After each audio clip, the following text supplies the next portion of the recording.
gbara okwu gị ama n'ụbọchị taa na nke eluigwe bụ ụbọchị nke mbụ n'ime Advent.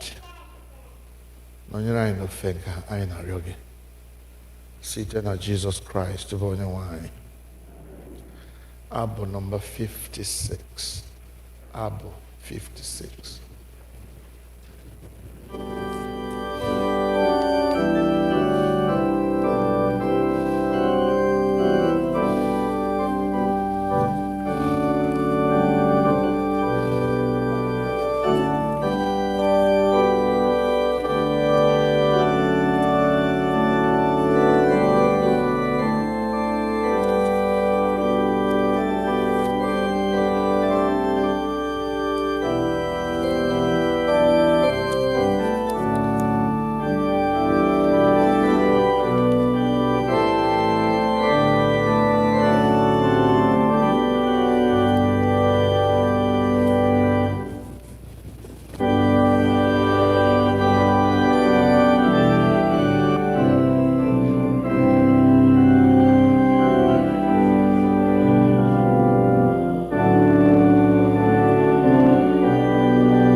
Nke ikpeazụ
welcome all of you in the name of the Lord.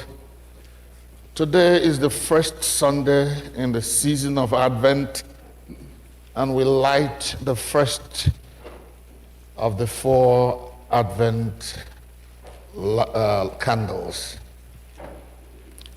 Every one of these candles represents something, and the first candle represents our hope in the coming of the Lord, the second coming of Christ. So we light the first candle now.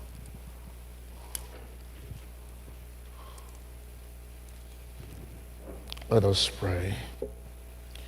Eternal God,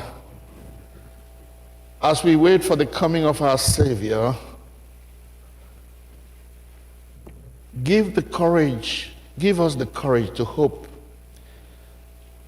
Give us grace to see your plans of redemption for our lives, for this congregation, for our community, and for the world. We make our prayers through Jesus Christ, the source of our redemption and hope, and we say, Amen.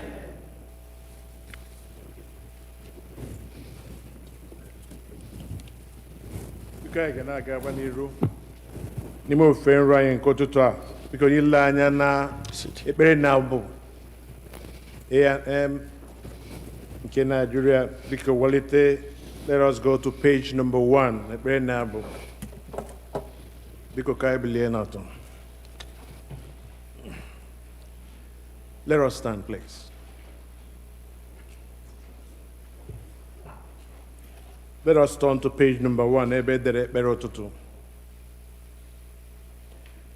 Mgbe onye na-emebi iwu si na mmebi iwu ya nke o meworo chegharịa mee ihe ekpere n'ikpe na n'ezi omume, ya onwe ya ga-eme ka mkpụrụ obi ya dị ndụ.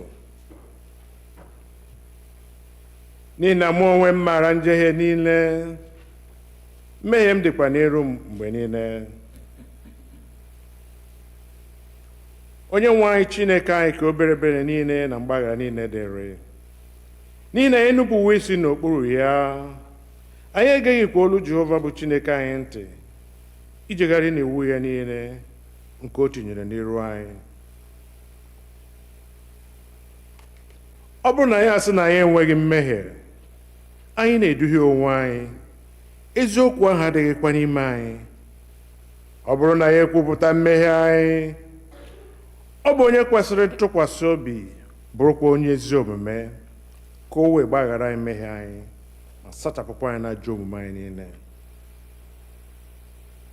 Ụmụnna m hụrụ n'anya nke ukwuu, akwụkwọ nsọ na-ezi anyị n'ebe dị iche iche ka anyị kwere ọtụtụ mmehie anyị na ajọ omume anyị, ka anyị kwupụta ha, ka anyị ghara izobe ma ọ bụ kpuchie ha n'iru Chineke bụ Nna anyị nke eluigwe, nke pụrụ ime ihe niile, kama ka anyị kwupụta ha n'obi dị umeala, nke nwayọọ, nke nchegharị na nke ịnụ okwu, ka anyị wee nata mgbaghara mmehie anyị site n'obi ọma ya na ebere ya na-adịghị agwụ agwụ.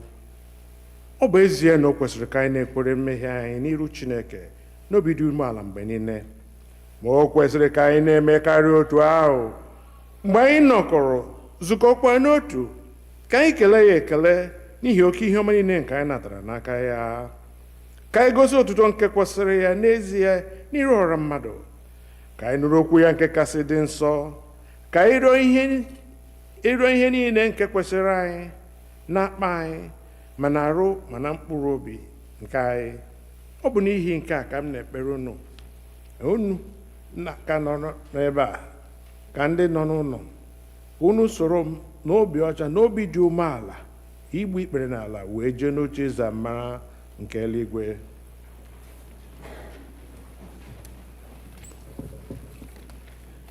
Biko ka mmadụ niile na-aza so nkwupụta nke mmehie. Nna anyị nke pụrụ ime ihe niile, onye kasị ebere, anyị ejehiewo kpafukwa n'ụzọ gị dịka atụrụ furu efu. Anyị sokarịrị izuzu anyị arapụghị ihe kwesịrị ka anyị mee, anyị emewekwa ihe na-ekwesịghị ka anyị mee.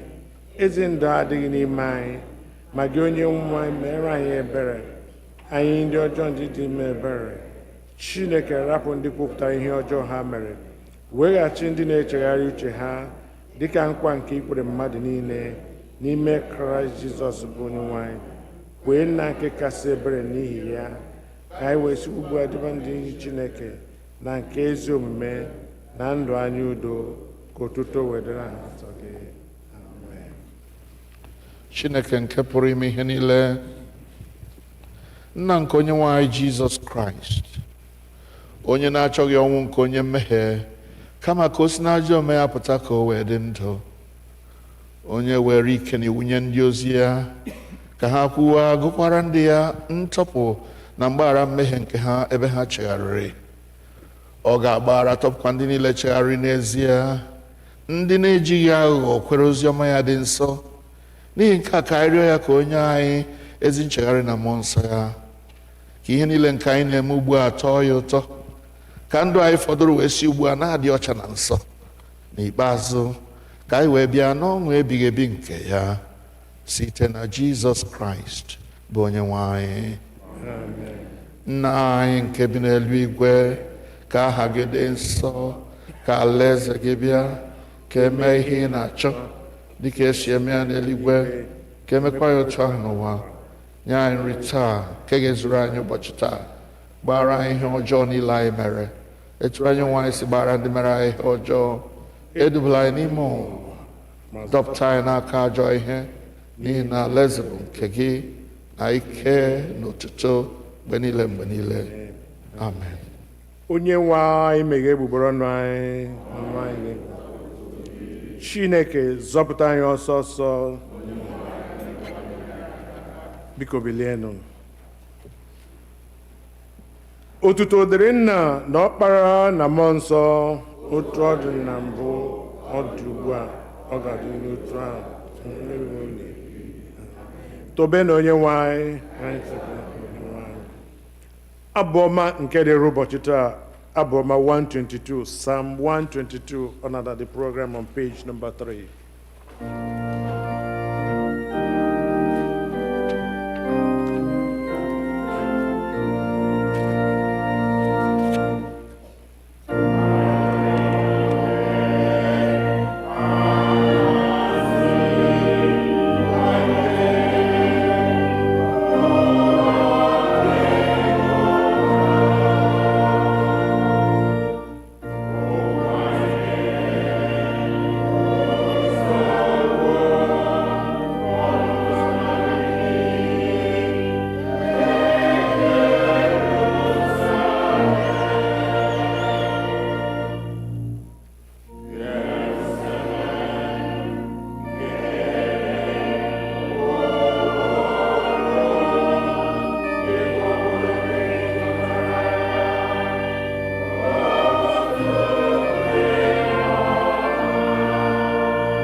Ihe ọgụgụ anyị nke mbụ ga-esi n'akwụkwọ Azaya, isi nke 2. Azaya chapter 2, beginning to read from verse 1.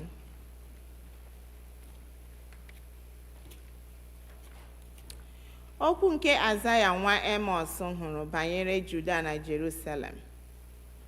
Ọ ga-erukwa n'ikpeazụ nke ụbọchị ndị a, n'ugwu nke ụlọ Jehova ga na-eguzosi ike n'elu ugwu niile. A ga-ebulikwa ya elu karịa ugwu nta niile. Mba niile ga-eruba n'ime ya dịka osimiri.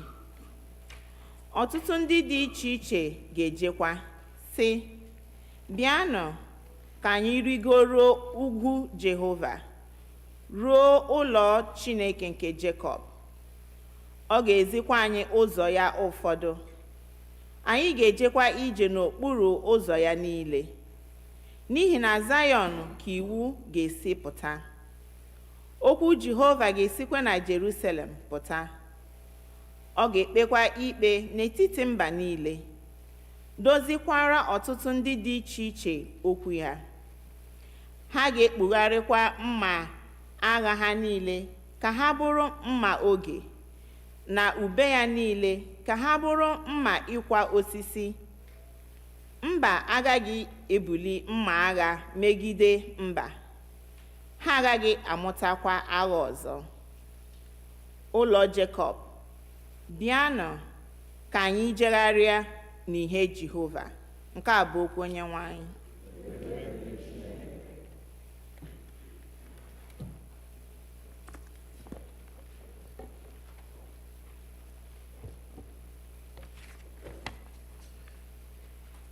Deum Laudamus, and on page number 4.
Our second lesson is a reading from the letter of Paul to the Romans, chapter 13, beginning to read at verse 11. You know what time it is, how it is now the moment for you to wake up from sleep. For salvation is nearer to us now than when we became believers. The night is far gone, the day is near. Let us then lay aside the works of darkness and put on the armor of light. Let us live honorable as in the day, not in reveling or drunkenness, not in debauchery or licentiousness, not in quarreling and jealousy. Instead, put on the Lord Jesus Christ and make no provision for the flesh to gratify its desires. The word of the Lord.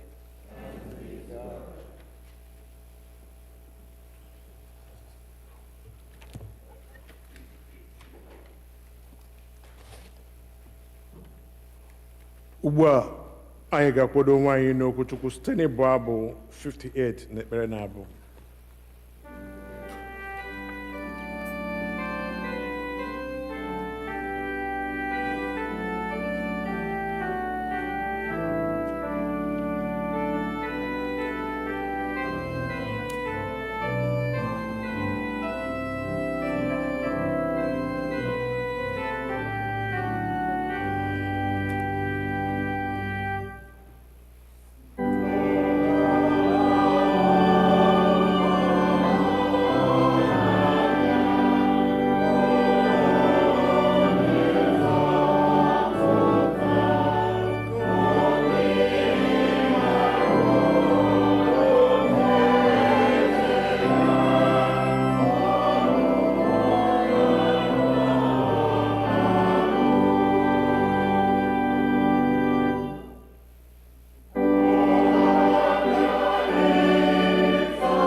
Hallelujah.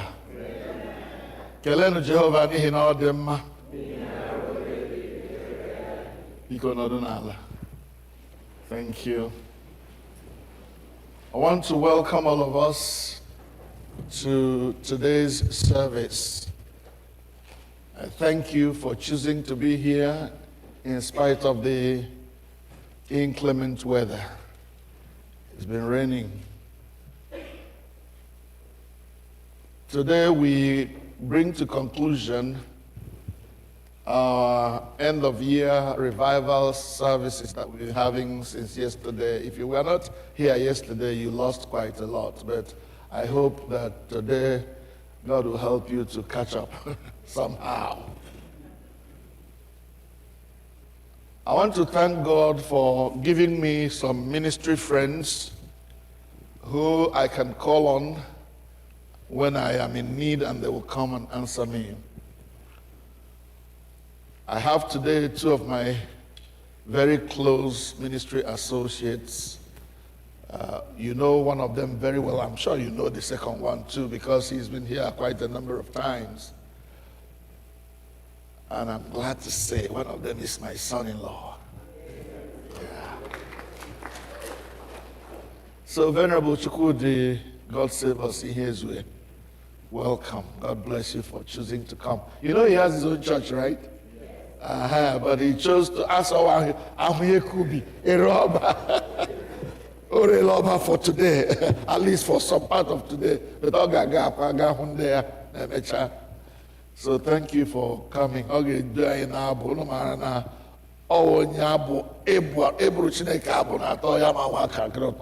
So we thank God for him. But our preacher today is also my other ministry associate, very close friend, Dr. Ben Carlo. Dr. Ben Carlo is a professor of biology at Liberty University, also a medical doctor by profession from Nigeria, but chose to go the academic way. And the doctor, and that is the business he is in. So you will hear him today. And those of you who joined the church maybe in the last 2 years, you'll be hearing him for the first time. And I'm sure you will like what you hear. To God be the glory. Amen. Venerable Ngwabi, join up. I Buchab. Anya Pawazi Ben. Mike. Yakara Muchileke Hechileke Siaka. Hallelujah. Praise God. Hallelujah. Onye gbasara Chineke na dị mma kọrọ Chineke aka. Give the Lord a hand offering. If you are happy and blessed to be here today, let me see you wave your hands unto the Lord and give him praise.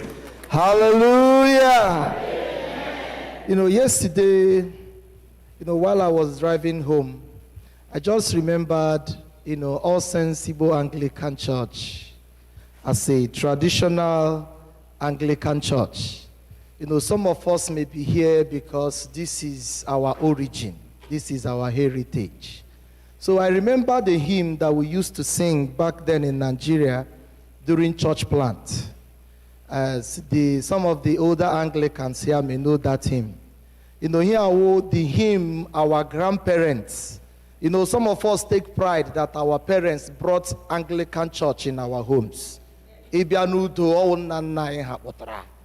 Church in God. We know that, right?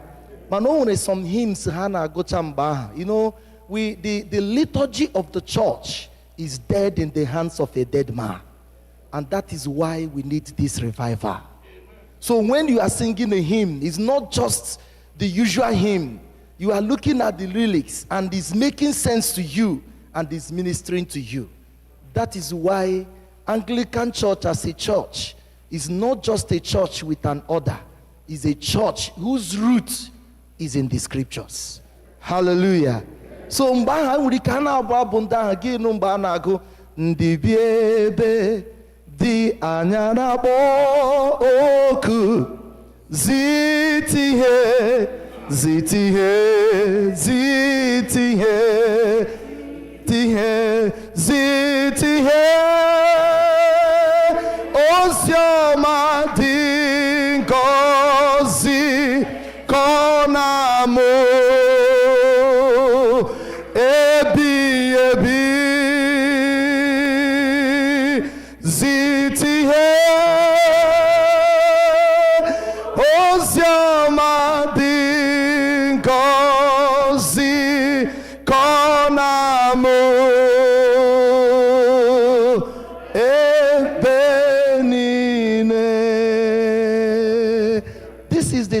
we need the light of the Lord to shine on his church. We are tired of doing the usual ritual. We respect the processional, we respect the introit, we respect the all that. But what does it mean to you? What we are doing today is that God may restore the light in the church. Hallelujah!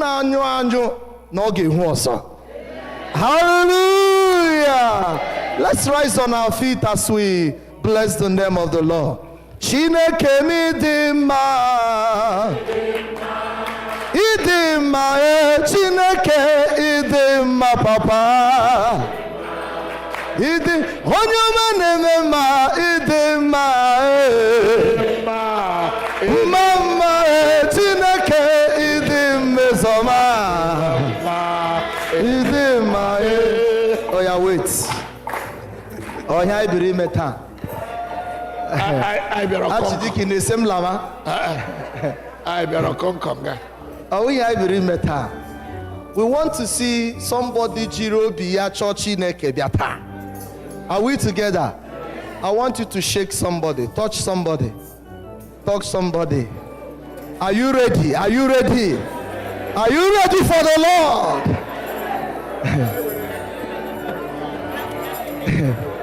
Hallelujah.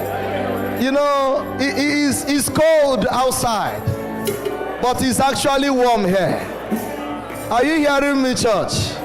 So you have to be ready. If you are not comfortable where you are sitting, this is the time to change your seat. You have the permission to change now. You have the permission to change. But if you are happy and comfortable where you are, can I hear you shout hallelujah unto the Lord? Asim Chineke midima, idima, Chineke midima, Chineke midima, idima, Chineke midima, onyoma nemema idima, mama.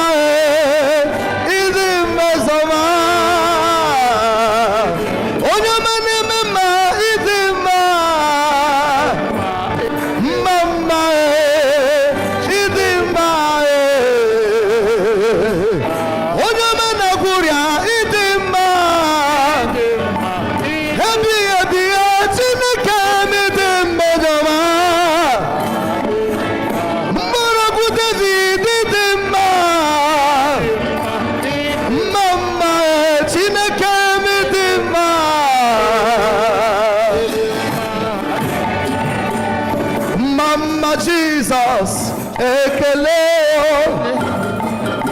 Mama Jesus, Ekele, Ekelenu Jesus, Okelenu Jesus, Okele Zianio, Onyamane Memma, Onyamane Memma, Onyamane Memma, Onyamane Memma, Morogu David.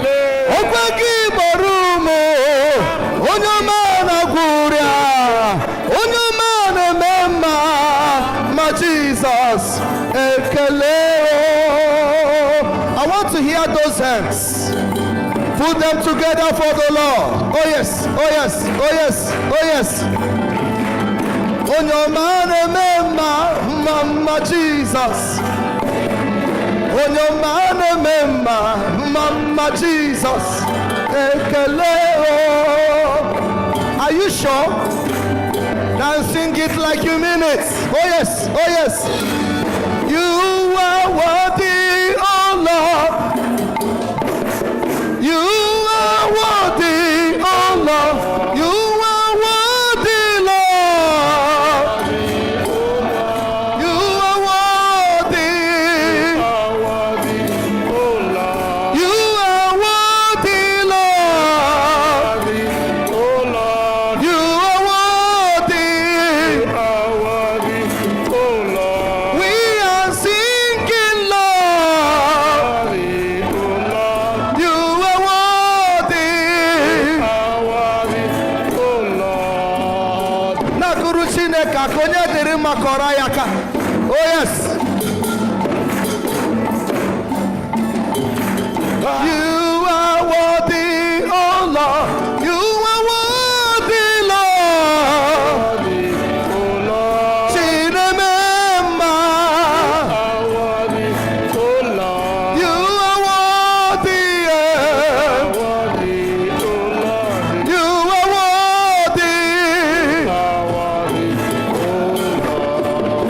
Ngwana akụrụ ya aka.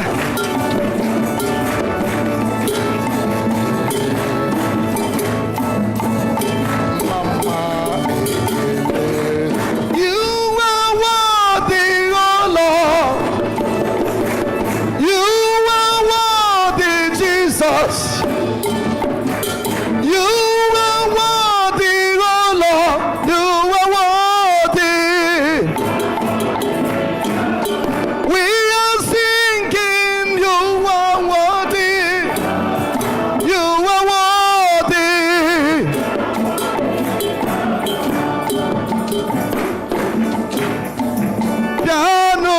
Yanuguleo. Enwonye Chineke dịrị mma ebe a taa. Oh yes, oh yes, oh yes, oh yes, oh yes, oh yes. Come and see, oh. Yanugule chahuna memba. Yanugule chahuna buria. Yanugule,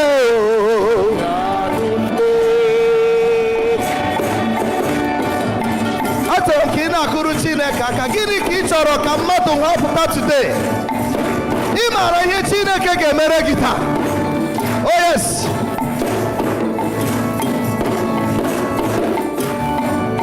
Danule, danule,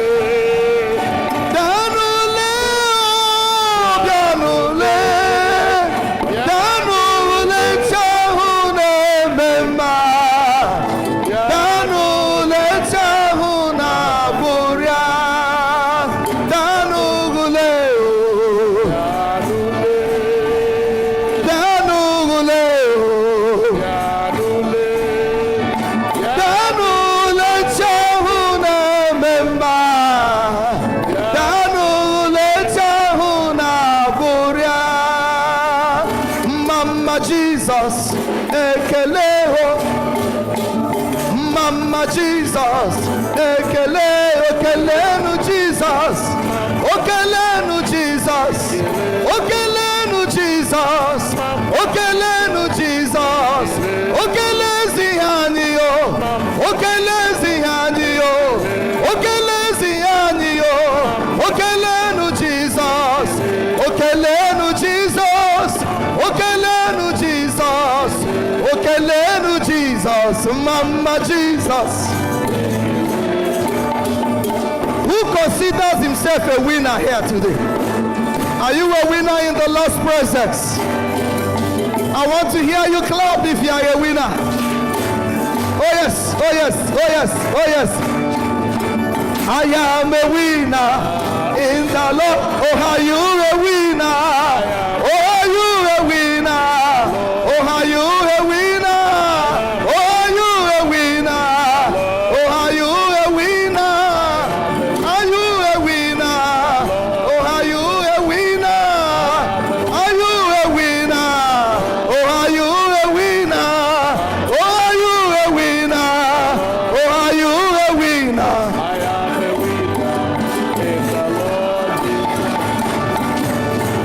I want to see the winners in the house. I want to see the winners in the house. Oh yes, oh yes, oh yes, oh yes.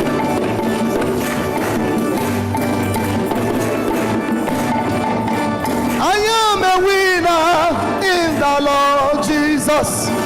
I am a winner in the Lord. Are you a winner? Oh, are you a winner? Are you a winner?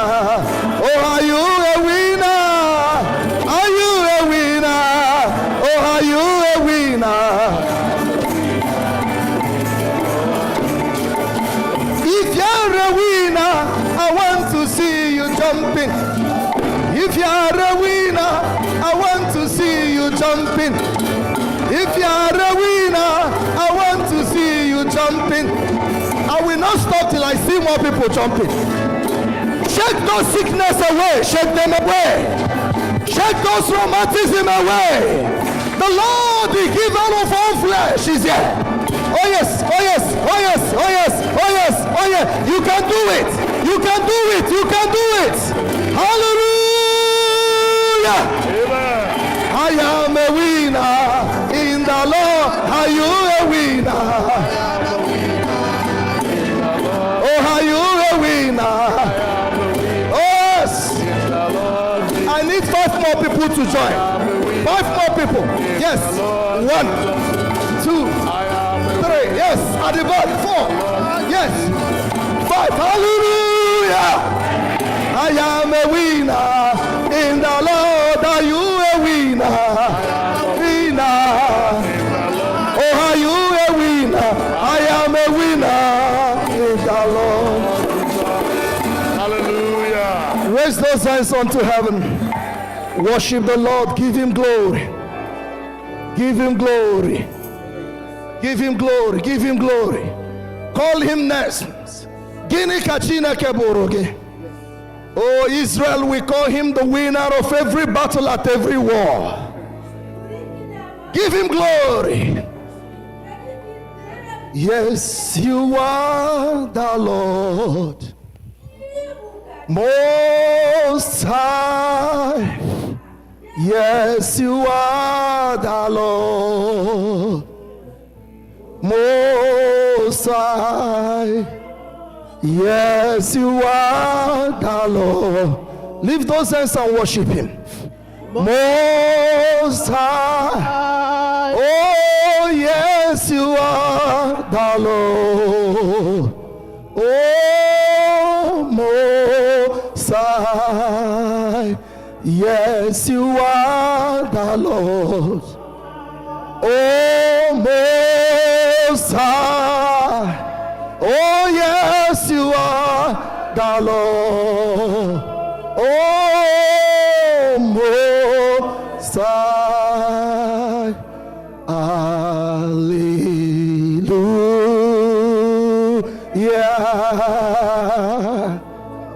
Hallelujah. Hallelujah.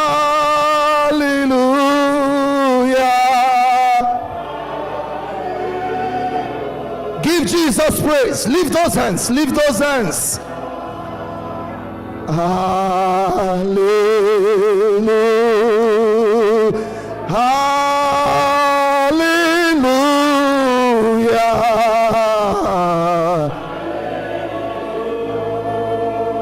I want you to lift yourself open unto the Lord. Hallelujah. Oh, hallelujah.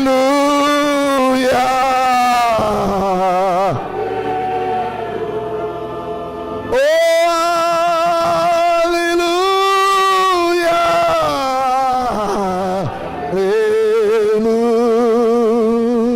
Hallelujah. Agabi galamu. Oh no, ruha kwanke, no ruha kwanke mbe inabondi oso. Oh yes, Lord. Oh, Agabi gala. Agabi galam call him the Savior, the Savior, the healer, the redeemer of all flesh. Roha kwanke balebo seketeya likaya basundalaya. Gracious Lord, inabondi oso. Okwu. Oh, Gabigala. Call him Savior, Savior. Savior, Savior, Savior, Savior, my humble cry, hear my humble cry, why, Lord, hast thou art called, only my Savior.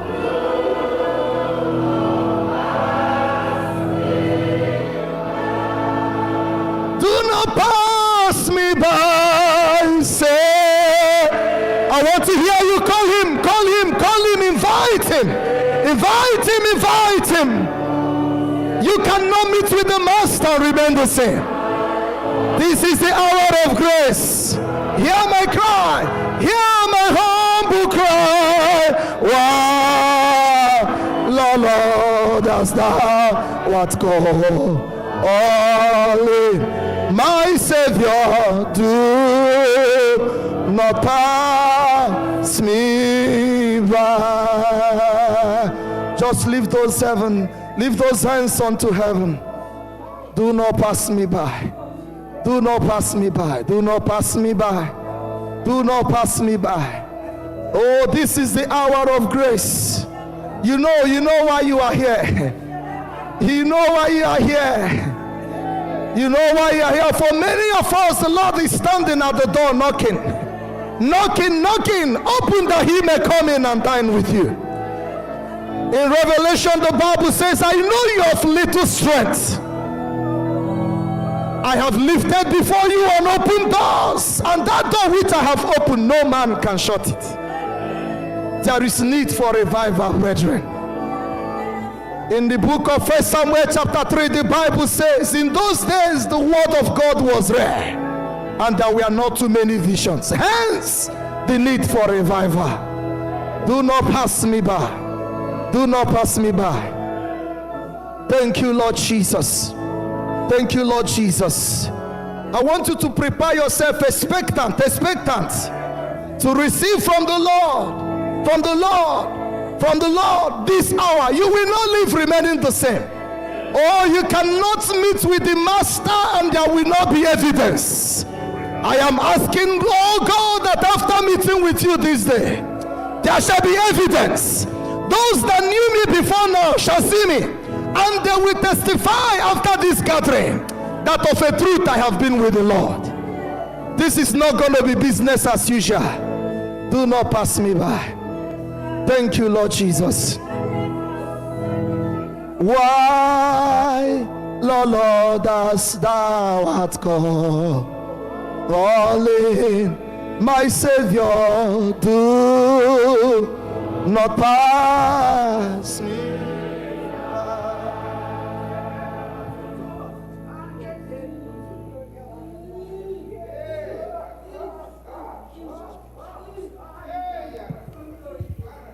Can you just go ahead and tell the Lord that you're here for him?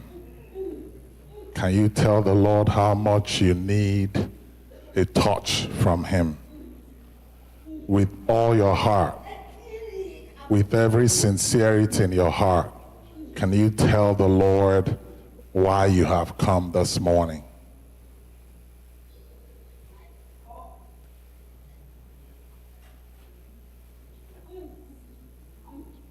Let it be that by the time we conclude with this meeting this morning, you will say of a truth, God touched me. God visited me. Can you tell it to the Lord sincerely? I need you. I need you. I need you. I need you. Lord, I need you. More than I realize, I need you. Lord, I need you. Lord, we need you. As a corporate body, we need you. As families, Lord, we desperately need you. We need you. We need you. More than we needed you yesterday, we need you today. Lord, I need you. Lord, I need you. Lord, I need you. The blind man cried out, Jesus, Son of David, have mercy on me. And the people tried to shout him down. But the more they tried, the louder he cried, Lord, I need you. Kayema sapaliteria pakasa. Lord, I need you. Makele borotosi palia. Nobody can make that cry for you. You cry for yourself to the Lord this morning. Lord, I need you. When my heart is overwhelmed, the psalmist said, lead me to the rock that's higher than I. Lord, I need you.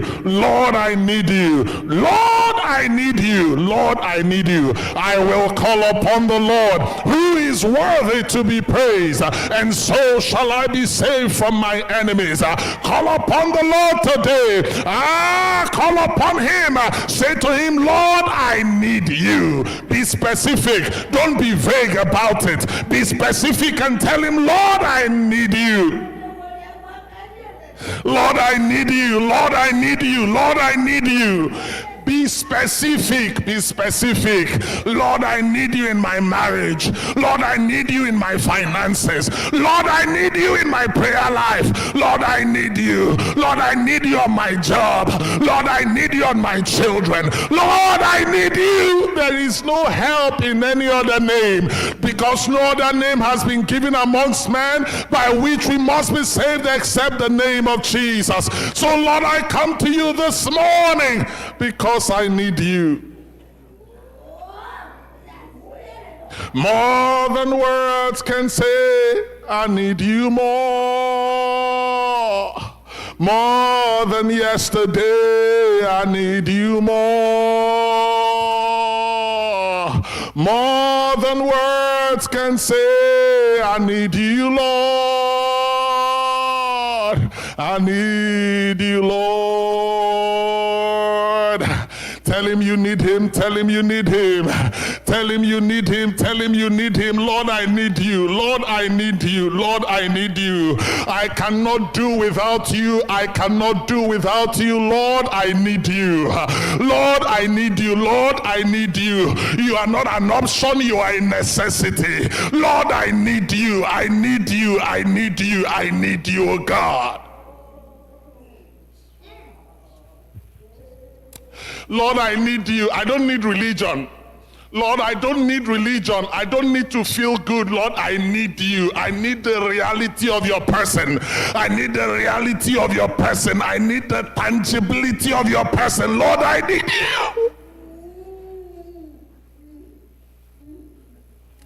Lord, I need you. Lord, in this place, we need you this morning. So we call out to you together. Oh, look upon us and be merciful to us, as thou usest to do to those that love your name. Have mercy on us, oh God. Oh, thank you, Lord. We welcome you in this place. Come and speak to us. Come and minister to us. Come and touch us.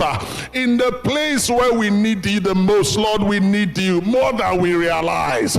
We thank you, oh God, because you're faithful. To him that is of a broken heart and a contrite spirit, you will not turn away, you will not reject. Ah, Lord, we thank you. Oh, hallelujah. Hallelujah. We give you praise. Thank you, Jesus. Have your way with us this morning, Lord. In Jesus' name. Amen. Amen. Amen. God bless you. You can be seated for a moment.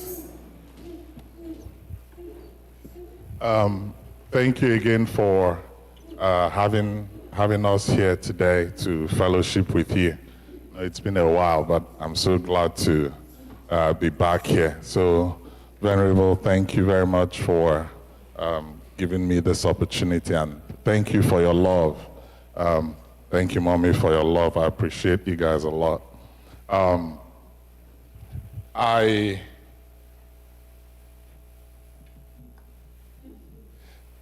The Bible says, to him that is joined with the living, there is hope. You know why?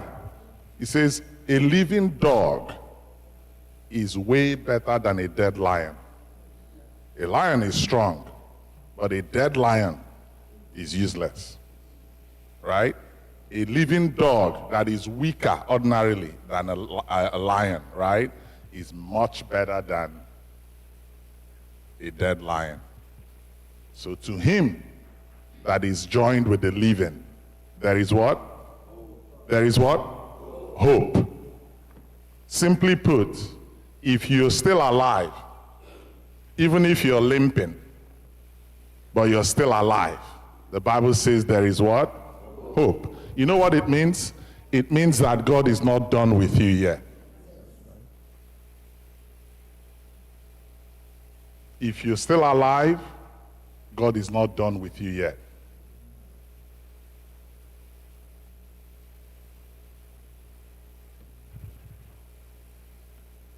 And I say that to emphasize what I feel the Lord would want to do in us and with us in this place, in this season. And that is resurrection.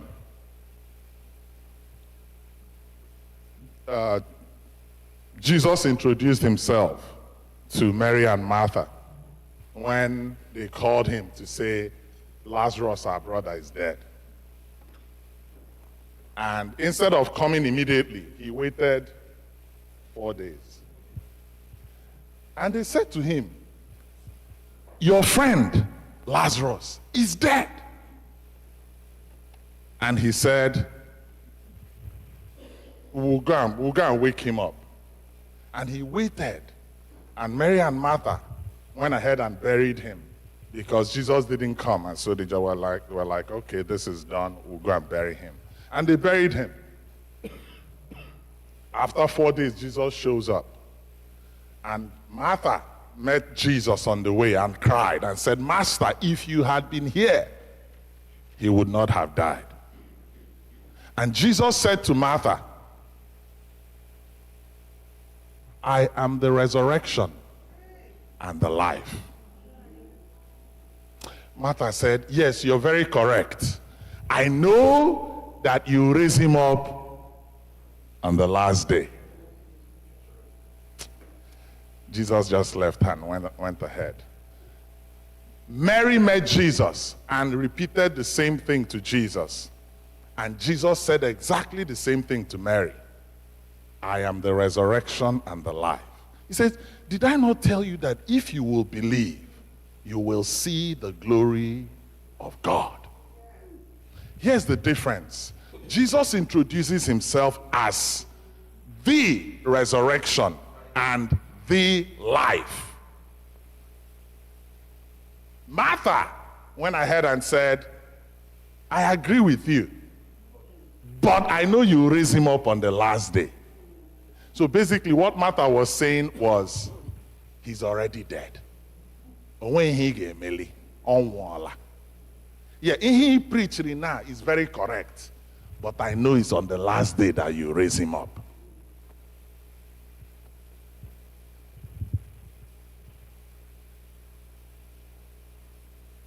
I want you to look at it again.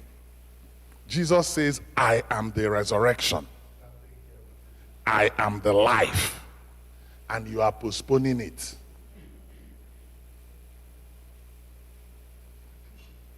Isn't that what we do many times? When the Lord gives us a promise, we postpone it.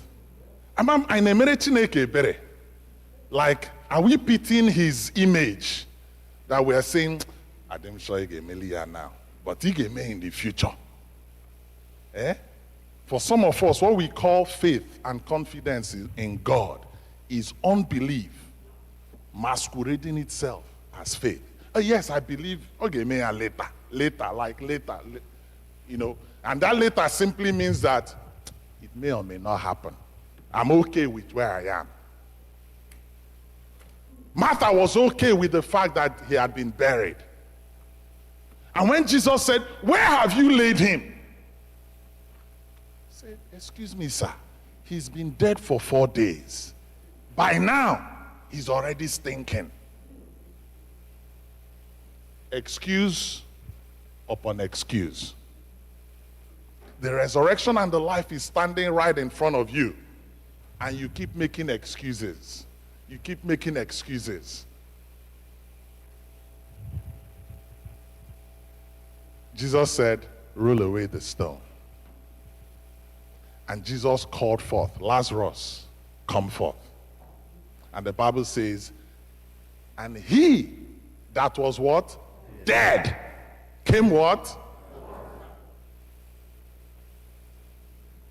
The life spoke to he that was dead. And death could no longer hold the dead in death, because life overpowered death. And he that was dead came back to life. That is the synopsis of the word that God gave me for us in this place. He that was dead came back to life. Why? Because of the one who is the resurrection and the life. Simply put, where Jesus is, death loses its hold. It is not theory. It is not a preaching. This is reality. That Jesus is, not was. You know, as I was preparing for this message, the Lord impressed it on my heart and said to me, Easter is not that day we celebrate Easter. Easter is every day. Because he that was dead is alive, and alive forevermore. He's exalted and seated at the right hand of glory. He will not die anymore. He has defeated death, hell, and the grave. Not he will defeat, he has defeated death, hell, and the grave. This is not a preaching, this is a reality. This is the essence of church. Our interaction, you know, John was writing in 1 John, and he was saying, I'm asking you to come fellowship with us, right? Because our fellowship is not with a dead God. Our fellowship is not with a dead religion. It's not a dead ritual. We are telling you about what we have seen, what we have heard, what we have touched of the word of life. And he that was dead came back to life. And I speak to you this morning by the word of God. If you will believe the resurrection and the life. It says, I am the resurrection and the life. He that believes in me, even if he were dead, shall yet live. In the name of Jesus, anything that represents death, deterioration, degeneration, loss in your life, in your experience, in your family, in this congregation, by the power of the name of the resurrected Christ, let the life of God swallow up all of that death in the name of Jesus.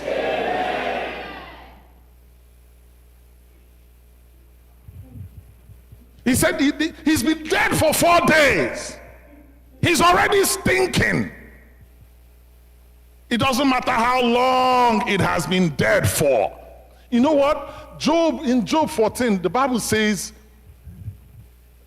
when a tree has been cut and all that is left is just the stump, and you imagine that it's dead and gone, he says, as the scent of water, it will sprout again. At the scent of water, it will sprout again. I speak to you by the word of God, that the breath of God will cause anything that has been dead in your life so far to come alive and sprout again. Amen. Any relationship that has been experiencing deterioration and death, by the breath of God, let life come back to that relationship. Easter represents the day that victory was won over death and over every work of the devil. The Bible says, for this reason was the Son of God made manifest, that he might destroy the works of darkness. Anything that represents the work of darkness in your life, because you have come to the one who is resurrection and life, let those works of darkness be destroyed in the name of Jesus. Amen. Thank you, Lord. Thank you, Lord. I'll ask you a few questions here. We've all read the story of the woman with the issue of blood, correct? Yes? Okay. Maybe we'll say the woman had dysfunctional uterine bleeding, okay? And the Bible records that one day the woman heard about Jesus and that Jesus was in town. And actually that day Jesus was going to the house of Jairus because Jairus' daughter was sick unto death. And Jairus had come to call Jesus, say, please come and heal my daughter. And so Jesus was actually going to that man's house. And this woman had heard about Jesus. And so the woman went in the crowd and prayed. She said to herself, if I could only touch the hem of his garment, I know that I would be healed. We know the story. She pressed. She touched the hem of his garment. And was she healed or not? Very good. Now, my question to you is, what if that woman decided not to go to touch Jesus that day? What do you think would have happened? Huh? Quick question for you. That woman was an Israelite, correct? Yes, she was an Israelite, right? Yes. Okay. And according to the covenant that God had with the Israelites, she was a daughter of Abraham. And she should not have been suffering from all those things, because the covenant of Abraham should have preserved her. But somehow, she had this disorder, right? And she suffered from this disorder for so many years. The Bible said she had gone to many doctors. An insurance company had chopped all her money and she was not getting any better, right?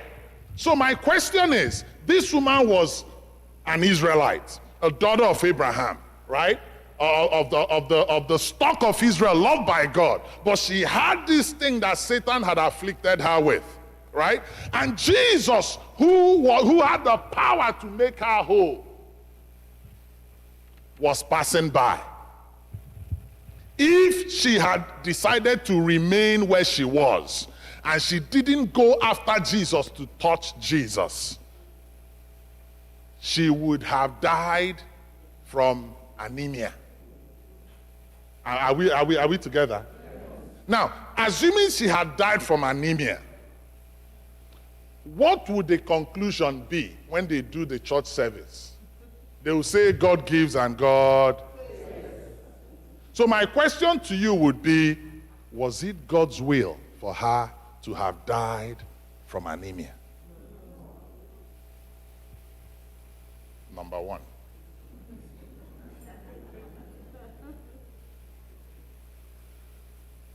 Remember that day Jesus was going to Jairus' house, right?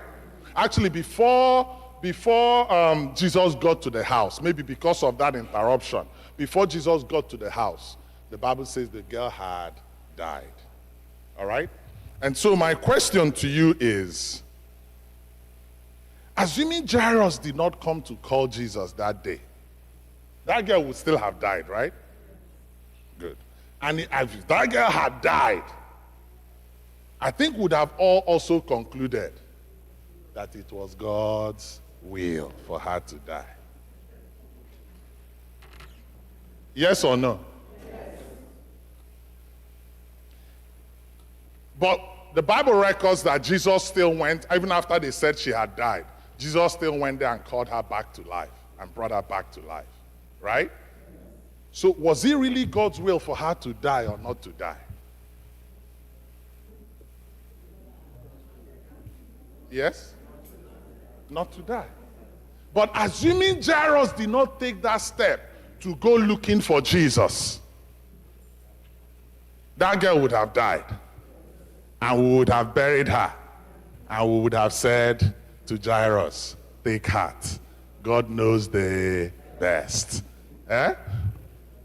Would that have been God's best? Number 2. There was a story in 2 Kings chapter 4 of a widow woman. This widow woman was a widow of one of the sons of the prophets. And the Bible records that the woman came to Jesus that day, came to Elisha and cried out to Elisha and said, my husband was one of the sons of the prophets, but he died, and I'm a widow, right? But he owed a man money before he died. Now that he has died, that man has come back to ask for his money, and we don't have it. And the man has threatened to take my sons as slaves. He said, man of God, what shall I do? We know the story, right? Elisha said to her, what do you have in your house? Nothing. Well, go borrow jars, right? You know, she said had a little bit of oil. Say, go borrow jars. Get from your friends. The Bible says, borrow not a few, right? And she got as many as she could. And said, start pouring the oil, the little one you have left, pour it into all the jars. And as long as there was an empty jar, that oil didn't run dry. And that oil kept pouring until all the jars that they had were full. And the woman came back to Elisha and said, the oil has stopped. We have all this oil. What do we do? He said, go and sell the oil. From the proceeds from the sale of the oil, you'll be able to pay back the debt, and you have a lot of money left over for you and your children to live on for a long time. And that was how God saved the woman from heartbreak. That was how God saved those children from becoming slaves and from having their destinies destroyed or truncated. Right? Now, my question to you is, that widow woman, what if she had not reached out to Elisha that day? What if she had not run to Elisha to say to Elisha, man of God, we are in trouble. I want an akreka. You know, help us. What shall we do? You know what would have happened? That man would have come, seized legally, taking the sons of that woman, right? And maybe taking them to a foreign land, and they will live the rest of their lives as slaves. Maybe God actually intended that those two sons should become great men, doing great things for him. Right? But because of that situation, their destinies would have been diverted. And instead of becoming kings, they will become slaves for the rest of their lives. Again, my question to you is, what if that woman did not reach out to Elisha and cry out to Elisha to help them in that situation? And those boys became slaves. Would we have rightly concluded that it is God's will for them to be slaves?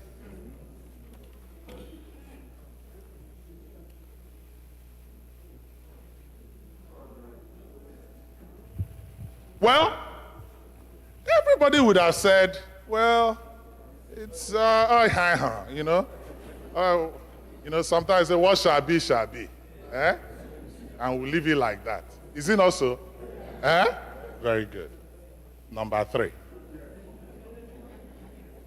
If you read through the life of Jesus, you will see at many points that all the people that came to Jesus, all of them, with no exclusion, everybody who came to Jesus received a miracle. When the disciples of John the Baptist came to Jesus and they asked him, are you the one John spoke about that should come, or should we expect another? Jesus said to them, look at what you see and what you hear. The blind can see. The deaf are having their hearing restored. The dead are being brought back to life. The poor are hearing the gospel preached to them. if you look at the ministry of Jesus, you will see that there was nobody who ever came to Jesus in need of help that did not receive help. Yes?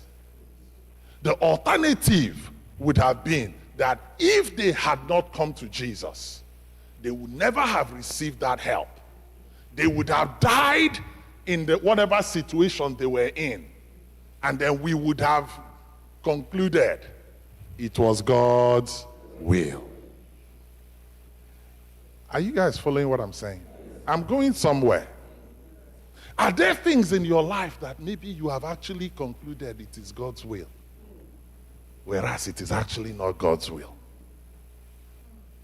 Are there things you have become comfortable with because they have lasted so long, or maybe because you have tried? And get conclude it is God's will. Whereas that thing actually, I got to the records of heaven and there. Because it was never God's will. But you have settled with it. You are okay with it. In fact, Epola your name by that thing. You are okay with it. And heaven is looking.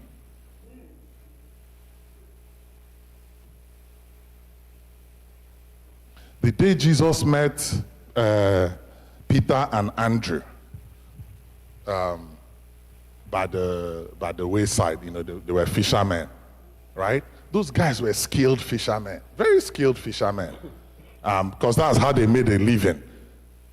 And Jesus met them that day, doing the fishing business.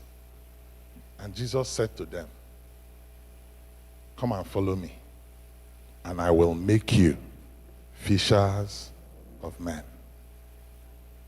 If they hadn't encountered Jesus that day, they would have died as excellent world-class fishermen. And people on earth will celebrate them. Hey, that guy, he has on him the other day. Big one like this. And men would have celebrated them. Whereas, when you look at the records of heaven, what was written about them was this one should be a fisher of men. And when you read the book of Revelations, the borders of heaven, there are pillars there. And when you look at the pillars, do you know what the Bible says? They represent what? The disciples. Peter and Andrew. They had a destiny in God that was way greater than catching fish. And had Jesus not visited them that day to call them into their ordination, if Jesus had not visited them to call them out of the mundane into the reality, into the essence of why they were made, they would have died as fishermen, celebrated as men in time, and in eternity they would have been inconsequential. They would have just been regular people.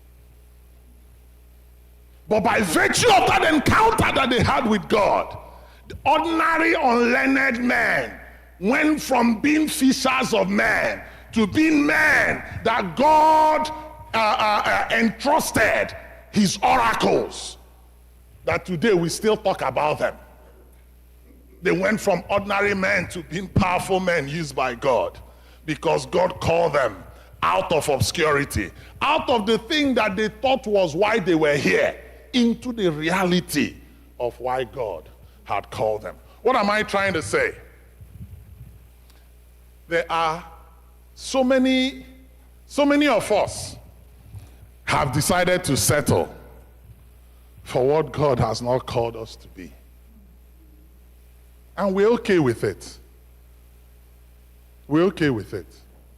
And you know what? Satan likes it.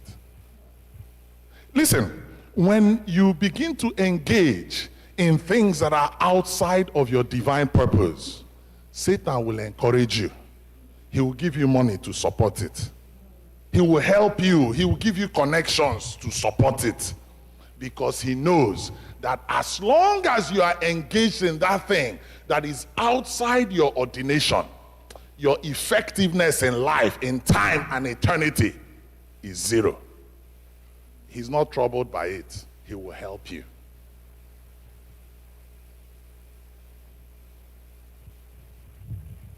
One man came to Jesus. The man was a leper. Matthew chapter 8. He came to Jesus and he said to Jesus, Master, if thou will, thou can make me whole. And like, if you are willing, you are able to make me whole. You're able to cleanse me. So that man was simply saying to Jesus, I know that you are all powerful. I know that all power belongs to you. I know, I've seen it. I know. But nke m na-adịcha sure of is muche godekwe. I know, I'm aware that you have the power to make me whole. But I'm not sure if you're actually willing to make me whole. And that was a sincere thing he said to Jesus. And the Bible says when he said that, Jesus touched him, put his hand on him and said to him, I am willing. And Jesus healed him of that leprosy. You see, I don't know why, but I'll kind of stick to this for some time. Isn't that what our hearts secretly say to Jesus many times? Lord, I know you can, but Adechakwa, I'm sure if you are willing to. I know you can. There's no doubt about it. But where I am struggling is, I'm not sure if it is your will for me. And that's why I gave us those examples. That woman with the issue of blood may have gone to a church where they told her, it is, God uses these things to test us and try us. Oh, for God's will. Just go more the iron tablets. Manage yourself. Don't exert yourself. Just manage. Every day we'll be giving thanksgiving to God. At least let's just be thanking God. And you know what? She might have continued that way, under the assumption that it was God's will for her to be in that situation. I pray that your heart will say to Jesus today, if there is any way I have wrongly assumed that something I am experiencing is your will, whereas aga na heaven, it is not your will. Lord, change my mind about that thing. Show me your will about it. I don't want to be engaged in something that is not your will. The prayer Jesus taught us to pray was this, right? He said, and I think we prayed it today. He says, thy kingdom come, thy will be done where? On earth as it is in heaven. Listen, there is a will of God that is established in heaven. In Ephesians chapter 2 verse 10, the Bible says that for we are God's workmanship, created in Christ Jesus unto good works. The good works that were ordained before the foundation of the world, that we should walk in them. Before you were ever made, before you were ever formed, before God deployed you to the earth, there is a design, there is a plan, there is a will that he has for you. Failure to capture that plan will mean that you will leave out someone else's plan. Jesus said we should pray, your will be done in my life as you have proposed it in heaven. Can I say to you, the American government did not form your life. No man of God formed your life. No human being formed you. It was God by his own will that formed you. He didn't just form you. He also saved thee. He sent his son to die on the cross to redeem you and I from the curse of the law, from the power of Satan, and to translate us, to move us from the kingdom of darkness into his kingdom in the light. There is a word. You are God's workmanship.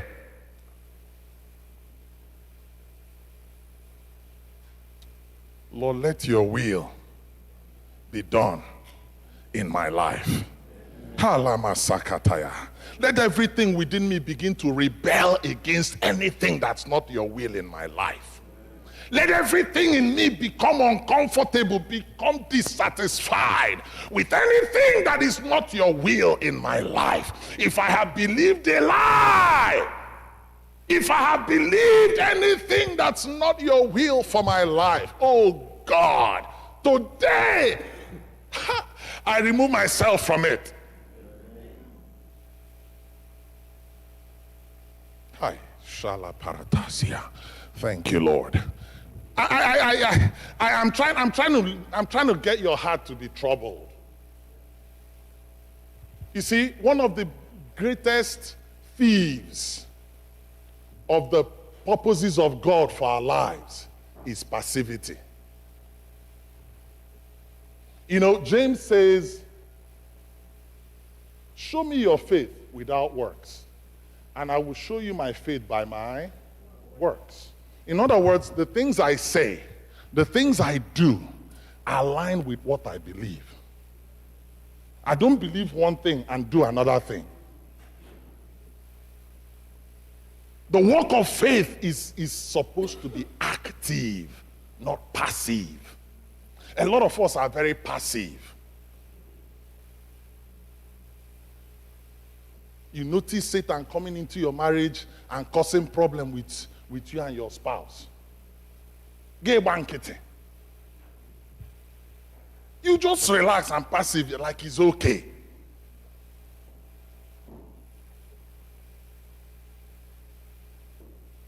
You have noticed this thing should not be here. And you keep quiet. You know when you keep quiet, you know what will happen? That thing will stay there. In fact, it will call the brother. It will call the sister. Or what are the sister? You didn't say anything. You what are the brother? You didn't say anything. How about their friend? You didn't say anything. That's how they will keep coming. Because you have said what? Nothing. You're okay with it. You have noticed things that are not consistent with the nature of God around you, in you. In that your heart has started longing for things that you should not long for. You know what will happen? Not just that one, it will bring the other one. It will bring the other one. By the time him is Ria, Galafa. You now wonder, how did I get here? You know why? Because we are being passive. Even though you know the will of God, it is very much aware. A man of God has preached it, that this is the will of God. In fact, you said amen when he said it. In fact, you went and sowed seed because Eli Krinhekuru. You see the man of God, man of God, Chineke Gozege. In fact, I'll write you a check for him. Give the check. You're still passive about it. It's almost like nothing happened. I'm going somewhere, please. Follow me. For God so loved the world that he gave his only begotten Son, that whosoever believes in him should not what? Perish, but have. So has God given his only Son? Has he given his only Son? Yes. Yes. Have all believed? All have not believed. Onye Chineke force to believe. But listen to the promise. Anyone who believes will have what? Eternal life. So, the ball is in whose court now? Eh? You know why? Jesus, God, will not send anybody to hell. The Bible says God did not send his Son into the world to condemn the world. but that the world through him should be what? Saved. Say, God was in Christ reconciling the world to himself, not willing that any should perish, but that all should come to the knowledge of life. God will not send anybody to hell. The thing that sends men to hell is that God has given them his son and they refuse to believe. Are you with me? Are you with me? That's why he said, I'm not the one that will judge you. The words you have heard will judge you, not me. This is the point I'm trying to make. God has provided for salvation, but you have to take it. Otherwise, you'll never have it. You take it by believing in him. Then you will have it. In God's will for your life, you have to take it, take possession of it. If you are passive about it, it will never become yours. Never. It will not come to you, it will not become yours. And I'm going to move forward now to say this to you. In this life, nothing ever just happens. It never just happens. If you decide to be passive and you cross your legs, the things that should come to you will not come to you. I'll tell you this. When God created the world, he put man in the earth, and he gave man a commission to what? Have dominion. God gave man dominion over the earth.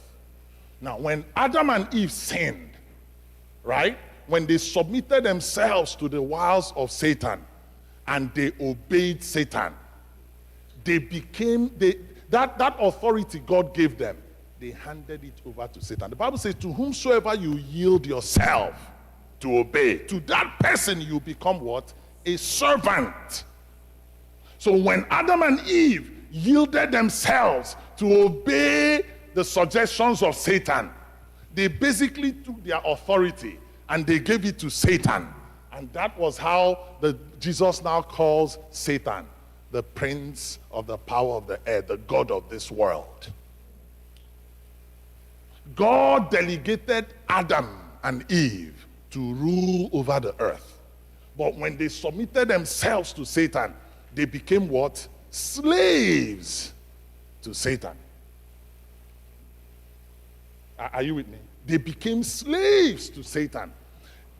Check through the Bible, read through the Bible, even from your own experience. God never does anything with any man to any man without that man's permission. Even though God can do all things.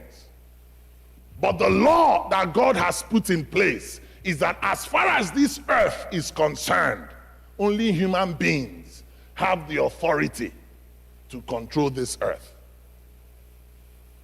And by extension, whomever human beings decide to hand over that authority to will then rule the earth. So if man decides to yield himself to God, that is how the influence of God begins to spread in the earth.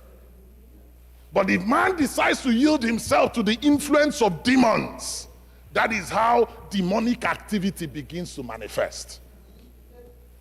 You ask yourself a question. Where do all these wicked things come from? I'll use Nigeria as an instance. The Fulani terrorist thing, and the banditry, and the killings of people as though human life is not worth anything. You ask yourself, where did that come from? Simple answer. A human being decided to yield himself to the operations of a demonic spirit. And so what you are seeing is flowing from the demon. It is the nature of the demon that's manifesting. In the same way, if you and I, as we do in the church, decide to yield ourselves to the influence of the Holy Spirit, you know what will happen? Love, peace, joy, kindness, faithfulness, long-suffering, self-control. Those are the things that begin to manifest. Yes? If you decide to yield yourself to the dictates of the flesh, then the works of the flesh manifest. Hatred, arguing, fighting, quarreling, backbiting, enmity, all those wicked things, sexual immorality. Those things are in the nature of Satan.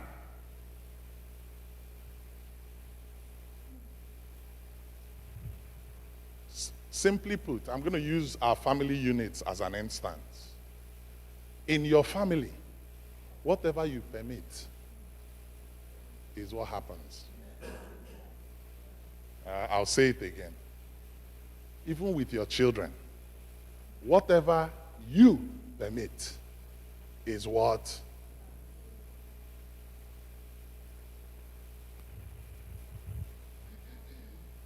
So, what you see is what you permitted. If you want to see God in action, what should you do? Cooperate with God. Say, God, look at this boy. Lord, this boy will serve you. This boy will know you. Whether he's with you or he's not with you, wherever he is, your power will overwhelm him. Satan will not have him. Eh? See, your prayers outlive you. You get pray today, again one lie to God. You know, God and hang it out. The prayers still hang over that your child. The power of that prayer still controls them. But you know what? You refuse to pray for them. The prince of the power of the air will control them. So it's either one or the other. And Paul put it this way. He says, for we wrestle not against flesh and blood, but against principalities and powers. These are demonic forces. He says spiritual wickedness, or whose spiritual kindness. The devil is not a good devil. There's no day the devil is good. There's nothing in the devil that is good. Spiritual wickedness in high places. The rulers of the darkness of this world. Those are the people that we are fighting against. You know what? Whether you realize it or not, you are in a fight.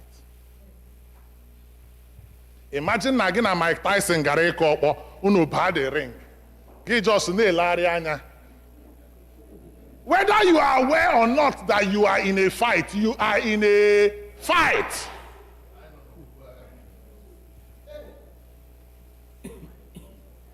See, whether you, if you like, say, I'm a peaceful person, I'm a Okwu, I like him or a whim.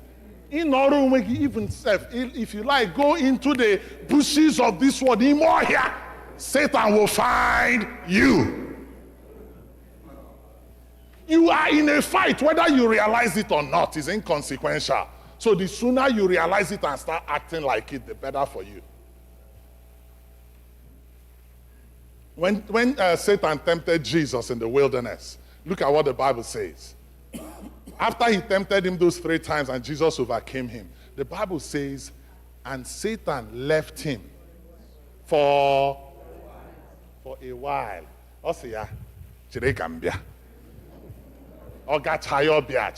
When Jesus was about to go to the cross, listen to what he said. He said, the prince of this world cometh, but he had nothing in me. Whether you are aware of it or not, the prince of this world is coming. Obia, and he catches you unprepared. He will take advantage of you.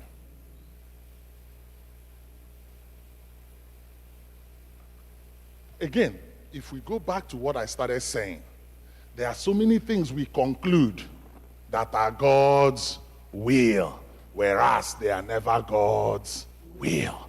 The reason for that is what? Passivity. Gain not there.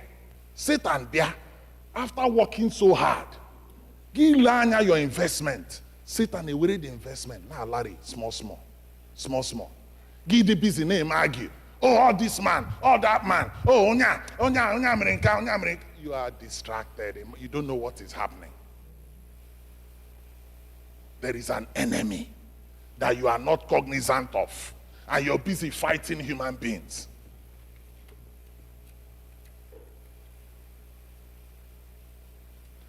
My goal is to stir your heart to say to God today, from today, I want to actively cooperate with you to bring your will to pass in my life. Ile the thing and ile Bible. The thing is in stark contrast to what the word of God says. And that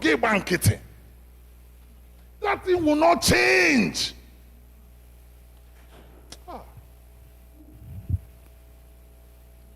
It will not change. Nothing just happens. Jesus was at church one day, the synagogue, and there was a man in the pulpit, in the pew, in the congregation. That man was possessed by a demon, but that man had been coming to church. He was possessed by a demon, but he was coming to church. Church. The demon was in him uncomfortable. No need, no cause for alarm. Until the day Jesus showed up. The Bible says when the man saw Jesus, the demon cried out, Jesus, son of David. We don't have anything to do with you. We know who you are. Leave us alone.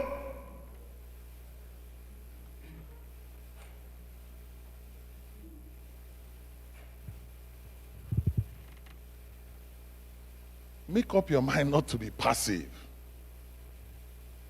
What God has prepared for me, I must possess it. And brethren, we don't possess it casually. We possess it by engaging with it. I'm going to wrap up. Jesus taught a parable in Luke chapter 18 verse 1. He says, and Jesus told this parable to them unto this end, that men ought always to pray and not to faint.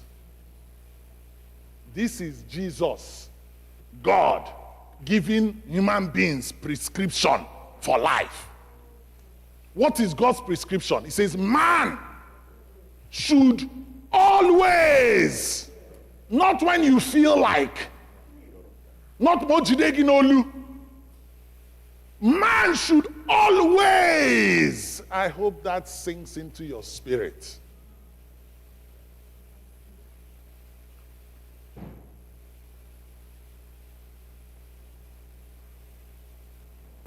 Listen, do you realize that the thing that God himself prescribes that we should be doing happens to be the thing that we do the least? Let's look at your day, your schedule in a day. Let's take it as an instance. Yesterday, let's use yesterday as an instance, or maybe just an irregular day. What fills your day? What activities fill your day?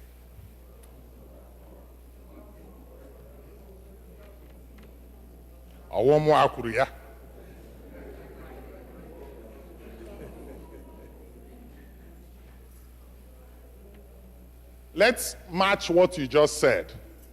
Let's compare it to what God prescribes. Are you living by divine prescription? Or are you living by the prescription of the world?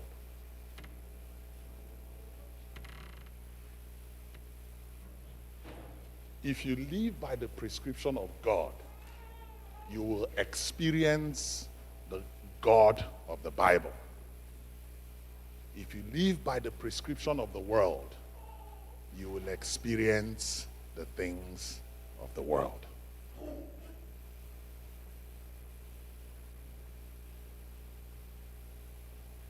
Men ought always to do what?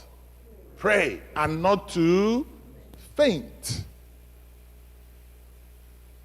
Have you been fainting?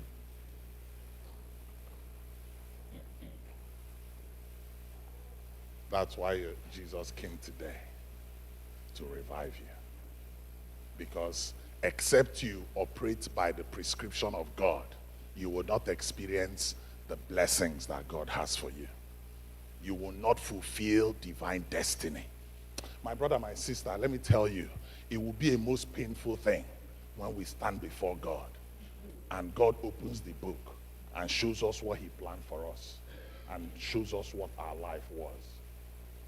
and it falls way short of what he prescribed for us. I want to tell you that we exist in time. But the effect, the consequences of our decisions in time will last for all eternity.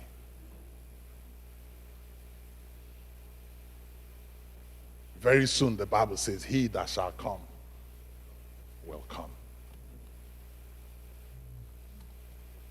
Jesus said, I must walk the works of him that sent me while it is yet day, because night cometh. And when the night comes, what happens? No man can walk. A practical example, you have your children with you, and every day, instead of investing eternal deposits in their lives, you are busy doing other things. Now, when they have grown, and you are seeing that their lives don't look like anything that God showed you, and you're now trying to tell them what to do, and they are no more listening to you.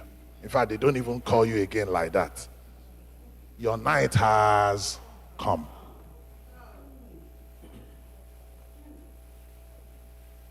There are seasons in life.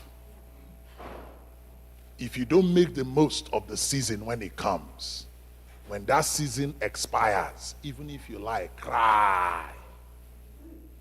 Oh, gala. That is how it is with time. That is how it is with time. Jesus has said, forgive. Be at peace with all men. Forgive. Even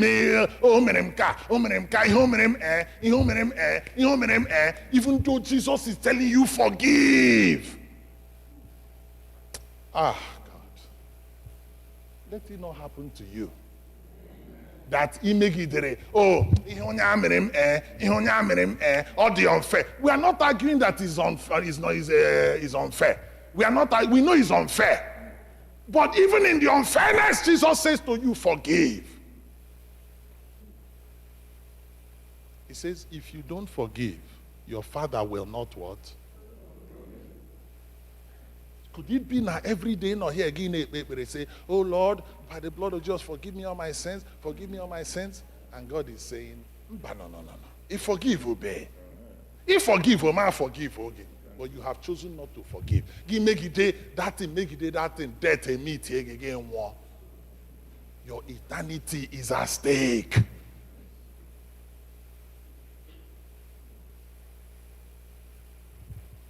This is not preaching. This is reality. And Jesus said, man ought always to pray. Some of us make prayer about the man of God.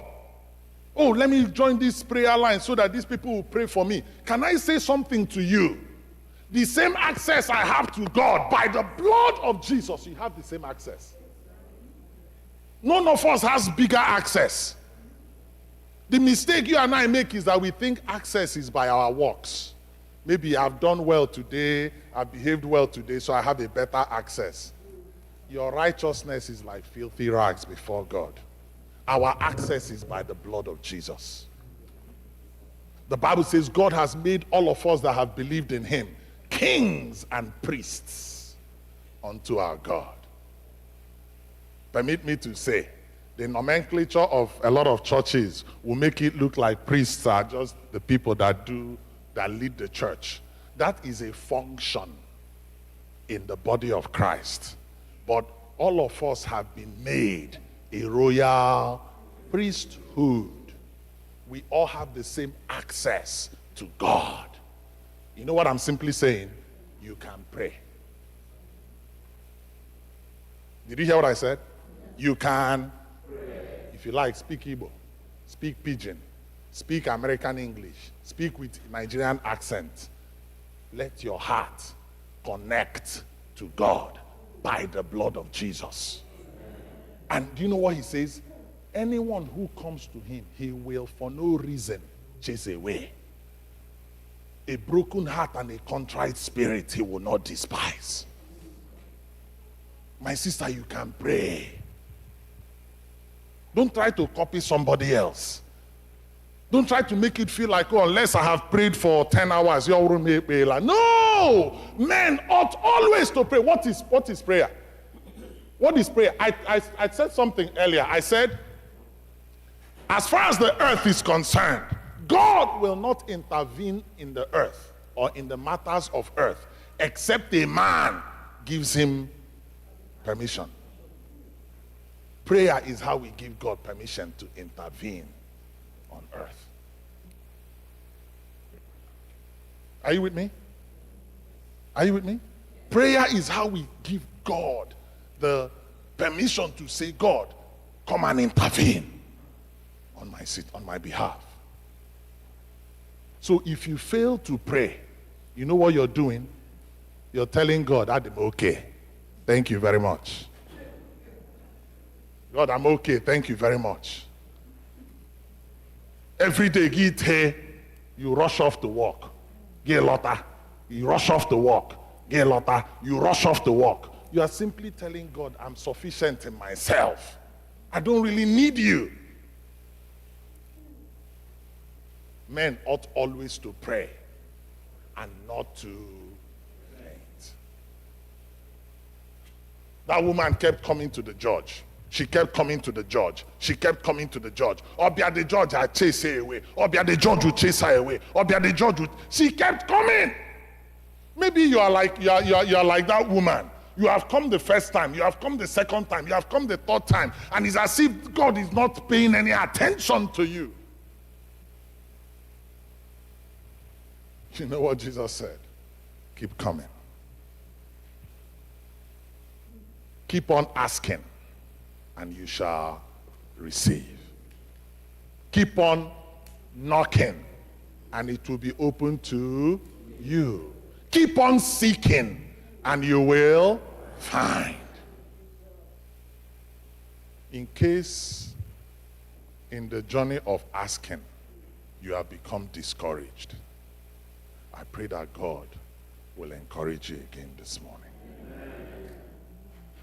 Your hands have become weary, tired, exhausted by the battles of life. I pray that heaven will strengthen your hand again this morning. Can I say something to you? God doesn't condemn anybody. God does not condemn anybody.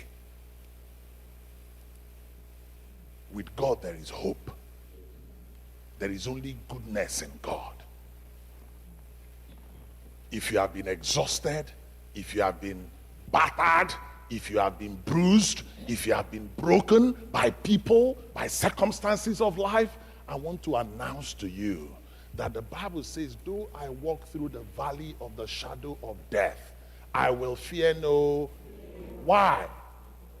Why? For why?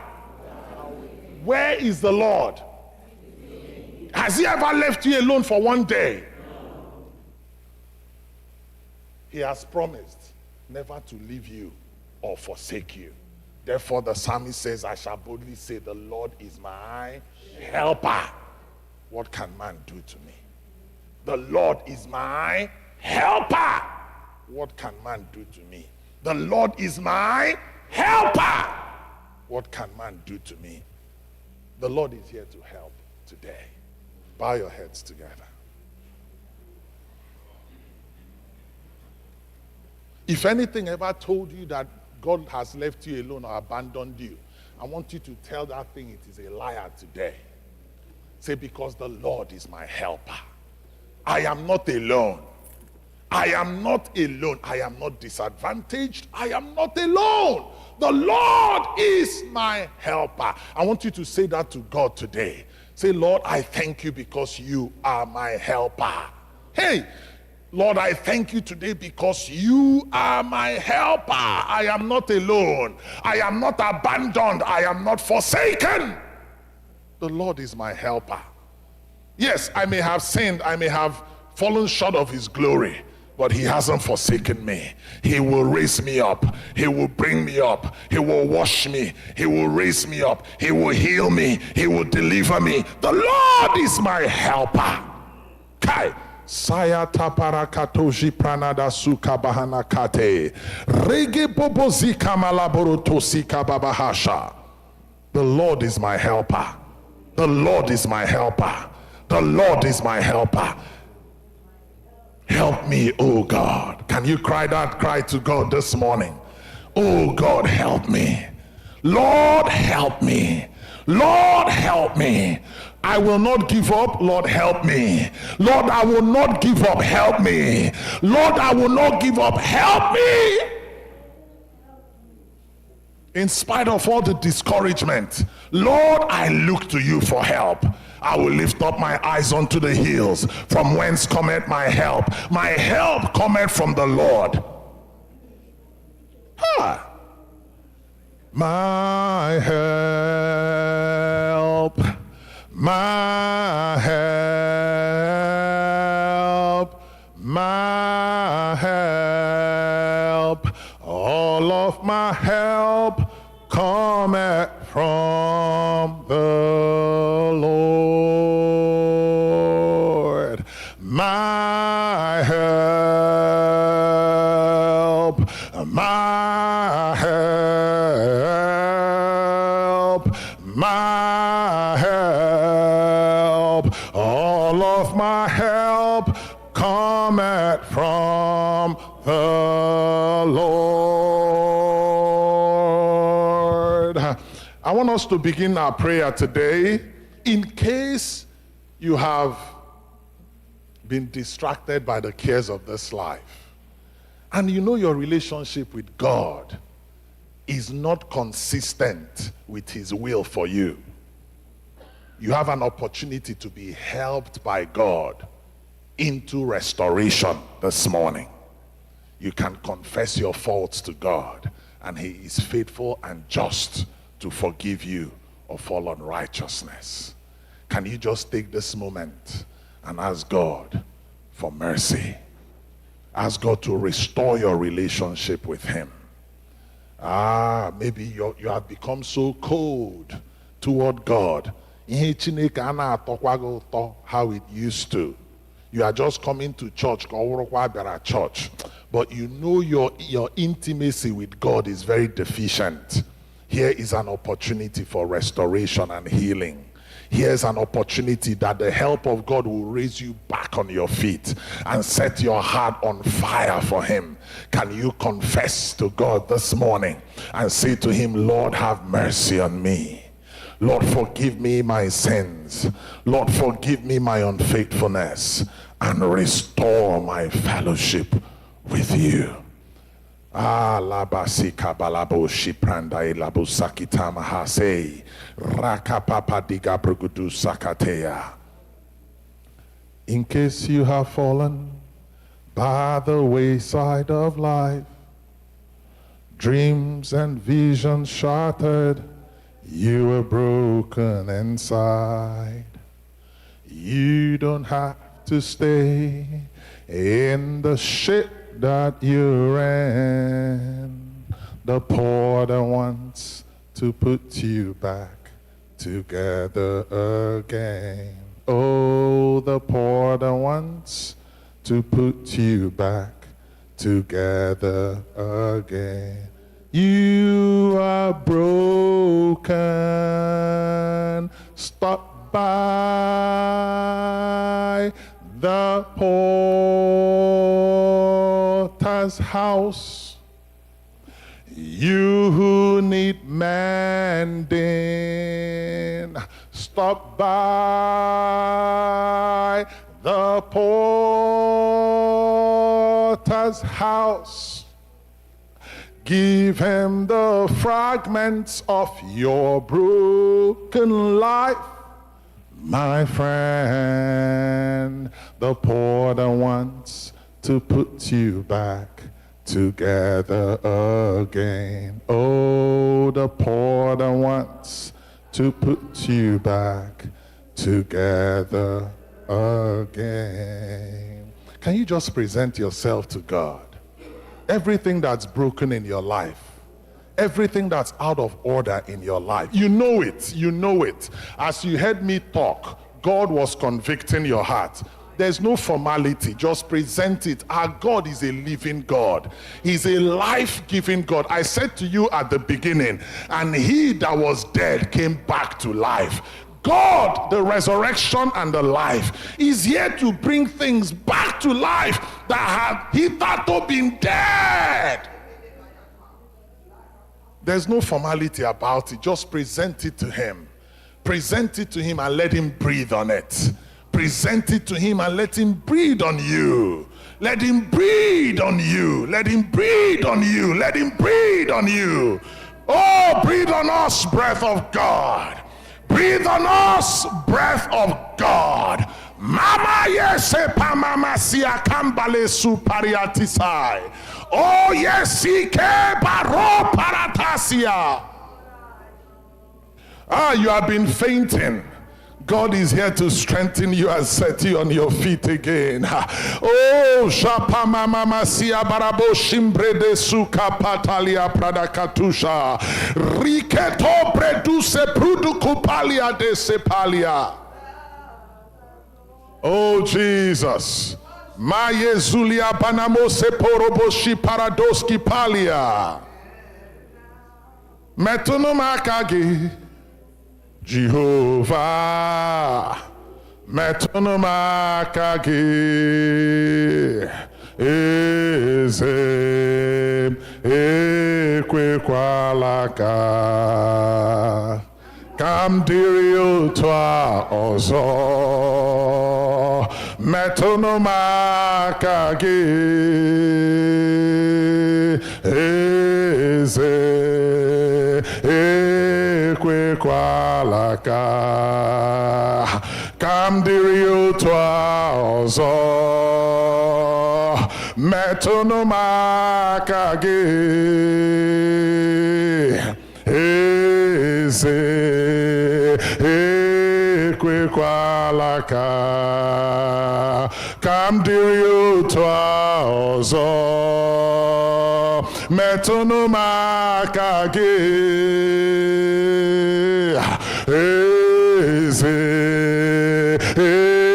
ekwekwalaka, kamdiri utwa ozo, metunumakagi,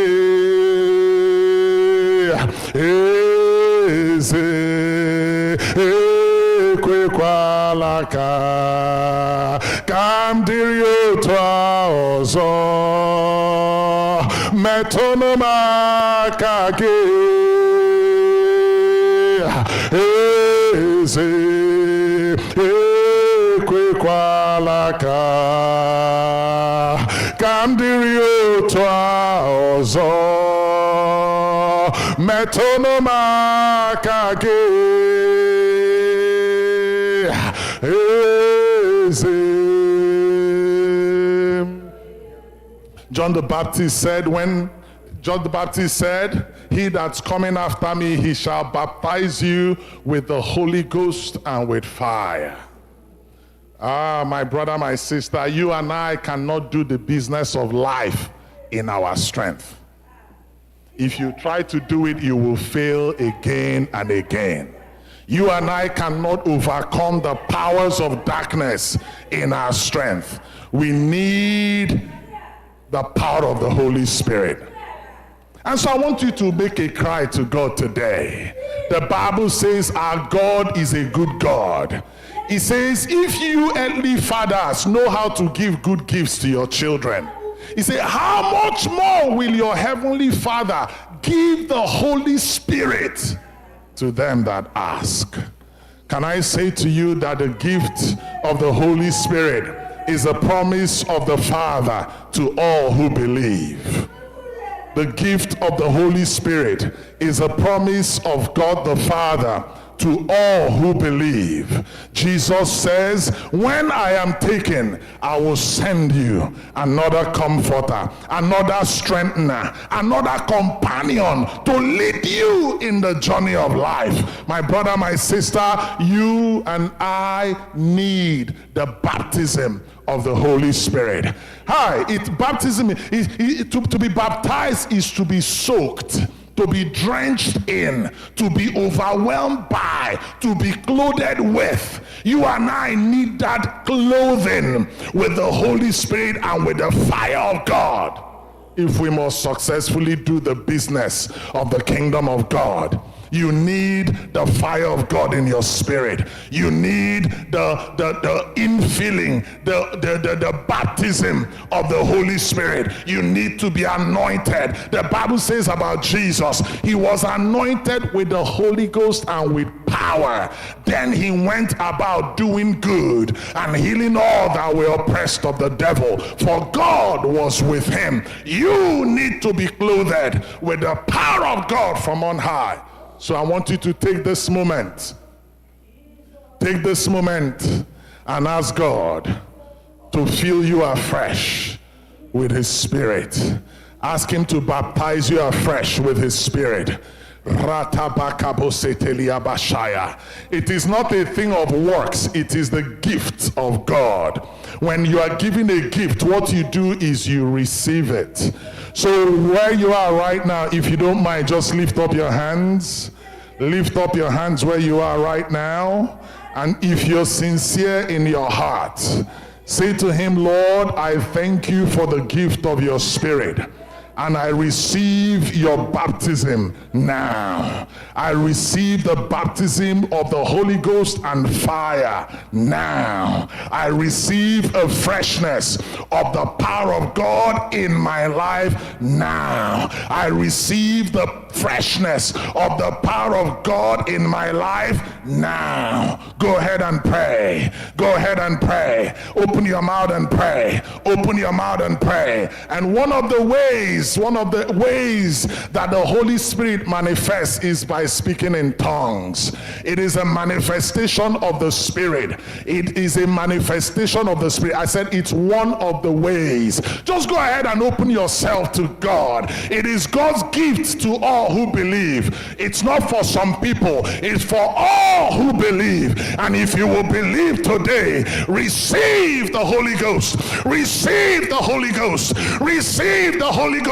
Receive a freshness of the strength of God. Receive a freshness of the power of God. Makatale branadosia bahake ragababaya satana manamashia badas rekamama siena monomo sepalia dushkabai. Be revived. Be quickened in your spirit. Be quickened in your spirit.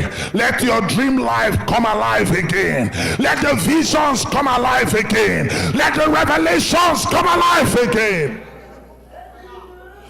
Let the sensitivity of the spirit come alive again. There was a time you used to be very sensitive, and you could tell when something wrong was about to happen. But after some time, you have lost that sensitivity. But right now, I don't know who you are. Right now, where you are, lift up your hands. Lift up your hand where you are. I don't know who you are. But right now, in the name of Jesus, come alive again. Come alive again. Come alive again. Hayamasatali bradaboshia badahas. Anything that has stolen your boldness to speak for God, anything that has damaged your boldness in speaking for God, I judge it today by the blood of Jesus. Receive your boldness in God again.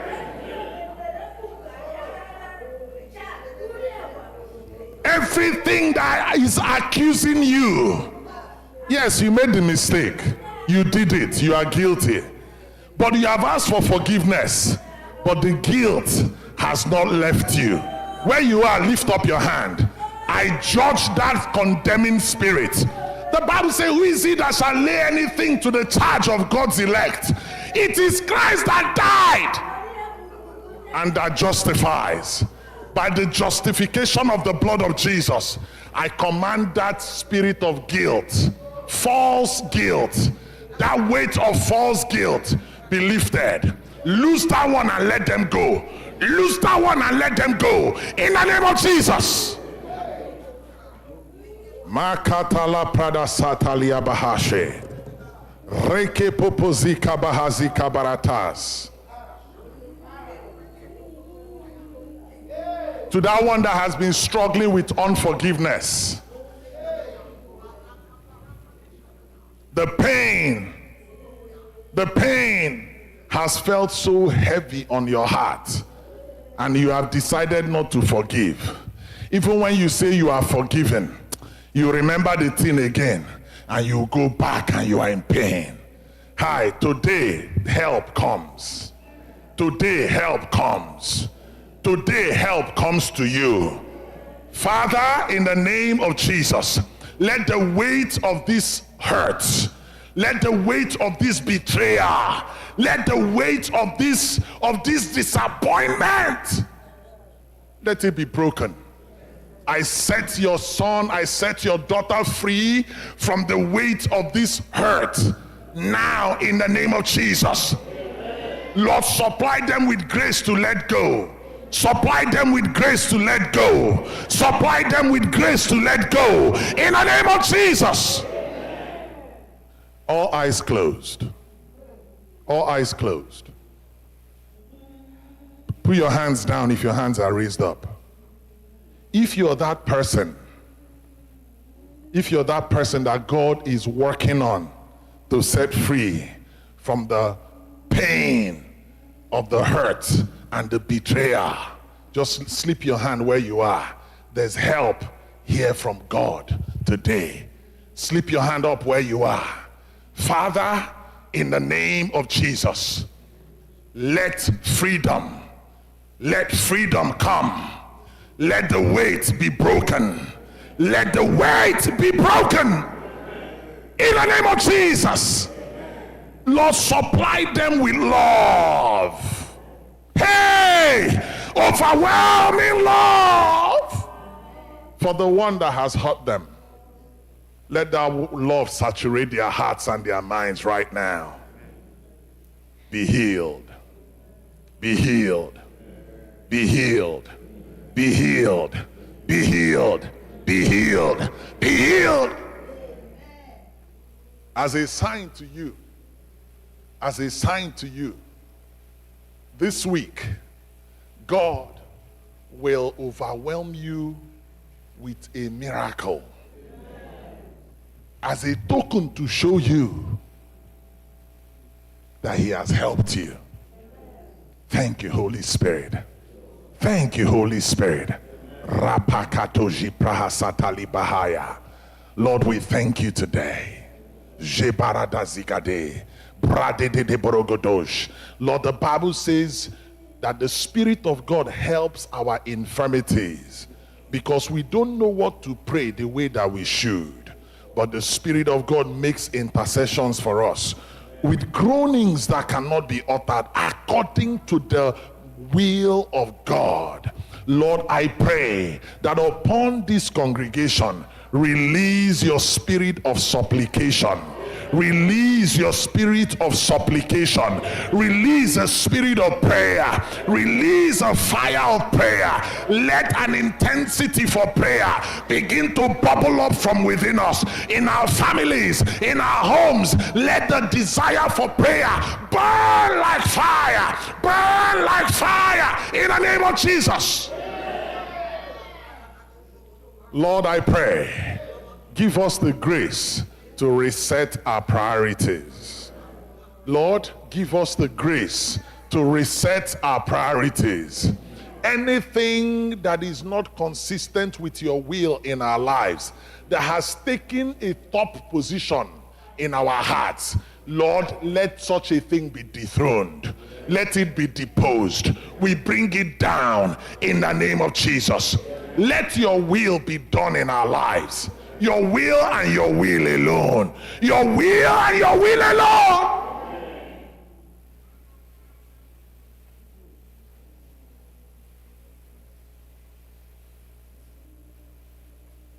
Oh, thank you, Jesus. While I was praying for this meeting, there was someone God dropped in my heart. And this person, I'll describe it this way. You know how if you have somebody that has body odor, right? Body odor, and the person sits close to you, you don't want to sit close to the person. You avoid the person because that person has body odor, right? That odor is repulsive, right? It repels people from you. And there's somebody in our meeting today, as it were in the spirit, you exude something malodorous that causes disfavor. You can't explain it, but it's almost like, if you're being honest with yourself, it's almost like you could say, you don't know why. If you are being honest with yourself, that's how you describe yourself. But when it comes to your turn, it's as if if you are being honest with yourself, you can say, it's been a long time. It's been a long time you received the kind of favor that will make you laugh. I came here today by the word of God to break the power of that malodorous spirit over your life. Amen. In the name of Jesus, I command that spirit that has clothed you with disfavor to lose you and let you go. And I destroy that covering of disfavor, that malodorous covering. I destroy it in the name of Jesus. Amen. I set you free from it. And by the word of God, Psalms chapter 5 verse 12, the Lord encompasses the righteous with favor as with a shield. May your life henceforth be clothed with the favor of God. Amen. In the name of Jesus. Amen. Thank you, Holy Spirit. Lord, we thank you. Lord, we thank you. Malaba shatale gaborotosi kabaya dishaya. Erakababaye kabosi kaborotoski palia dishamorotosi kaba. I pray for every family here that every marriage that is perturbed, that is lacking in unity, every marriage that is in the situation where as against the will of God, where the two shall become one. Instead of the two becoming one, the two are being two, contrary to the word of God. I judge that spirit today. Say, what God has joined together, let not man put asunder. Any asunder putting power, any asunder putting influence, I judge you by the word of God today. I pray, for every marriage here represented, Marina no Sakaina Monahindala Baradaske. Let excitement for your spouse. Let excitement for your spouse.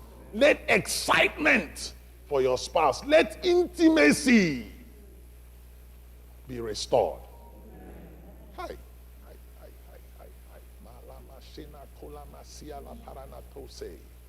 Bahana katu sipalia doshi kababaye tu samahia talabaras. Let excitement come back. Let interest in your spouse. Interest in your spouse. Let it come back in the name of Jesus. Makamane setele paradashia. Thank you, Holy Spirit. Amasoko paradashimahalia. Thank you, Lord. Lord, you are welcome in this place. Lord, you are welcome in this place. Lord, you are welcome in this place. Come and have your way. anything that is not your will, anything that's not your planting in our lives, let them die. Amen. Come and have your way. Lord, I don't want to have my way. Come and have your way. Not my will, but your will be done. Come and have your way. Come and have your way. Hallelujah.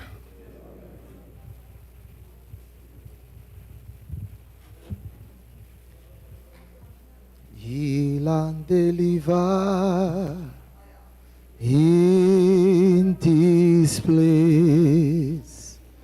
Heal and deliver in this place. Lord, you are welcome in this place. Have your way. Just lift those hands and thank God for what He has done for us. I want to invite you to stand on your feet and lift those hands in reference to what the Lord has done. In reverence to what the Lord has done. Faithful Father, we worship you. We worship you. Thank you, thank you, thank you. Thank you for healing. Thank you for deliverance. Thank you for revealing yourself afresh to me. Lord Jesus, I thank you, I thank you. I thank you. Peradventure, you are yet to open your heart. Revelation chapter 3 verse 20, the Bible says, I'm here. I stand and I knock. If anyone opens, I will come in and I will dine with you. As you leave those hands and worship Him, say, Father, I thank you, I thank you, I thank you. Maybe your own case has not been mentioned, but thank God, by faith, Jesus said to that woman, your faith has healed you. That woman, that man who is here to receive from the Lord, just wave those hands and worship Him. He has promised He will never fail. I will follow. I will follow Him. Oh, He has promised. Oh, He will never fail. Oh, His faithfulness. Oh, He is forevermore. His faithfulness. Oh, He is forevermore. Oh, His faithfulness. Oh, He is forevermore. His faithfulness. Oh, He is forevermore. His faithfulness is forevermore. I see a lot of troubled hearts here. As you wave those hands, what the Lord has spoken to your heart shall come to pass. His promises are ever sure. He will never leave you nor forsake you. As you've cried out unto Him this day, you will not leave here remaining the same. Lord, we just want to say thank you. Just wave those hands and say thank you. Thank you, thank you, thank you. To them that received healing, just say, Lord, I thank you. Lord, I thank you. Lord, it shall be permanent. Lord, men and women shall see the evidence of what you have done in this day. Lord, we seal this work, this finished work of the cross in our lives with the seal of the Lamb. They shall be irreversible and irrevocable. In the name of God the Father, in the name of God the Son, in the name of God the Holy Spirit. And the blessed of the Lord shall say, Amen. Praise the Lord. Thank you. You may be seated just for a little more. We have gone on a little longer than usual today, and I'm thankful that you stayed. God bless you. I'll now invite the senior warden somewhere around to give us the announcements, and then we will have a offerings and then we will leave, please. Senior Warden, please come on.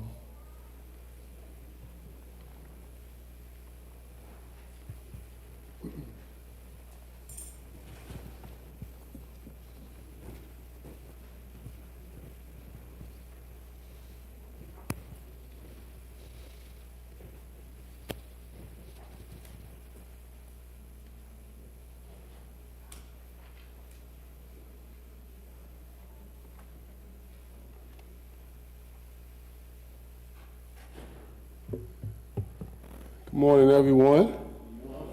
My money. Hope you're all okay. Everybody's still awake?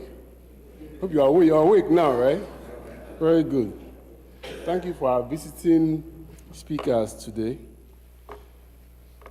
I know we have some visitors with us. If you don't mind, if you're here and you're here for the first time, please stand. Let's just at least acknowledge you. Any visitors here? First time? All right, well, let's, good. Don't be shy, we won't bite. I promise we will not bite. Sonny? Let's greet them, please. May you really be blessed. May you really be blessed. As you fellowship and your grace in the name of the Lord, may you really be blessed. May you really be blessed. May you really be blessed. May you really be blessed. As you fellowship in the name of the Lord, may you really be blessed. May you really be blessed.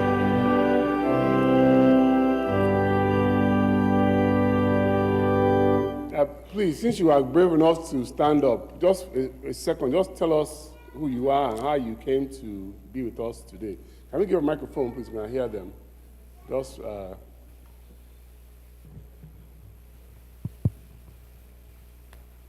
Praise the Lord. hallelujah. Well, my name is Uche Obunna.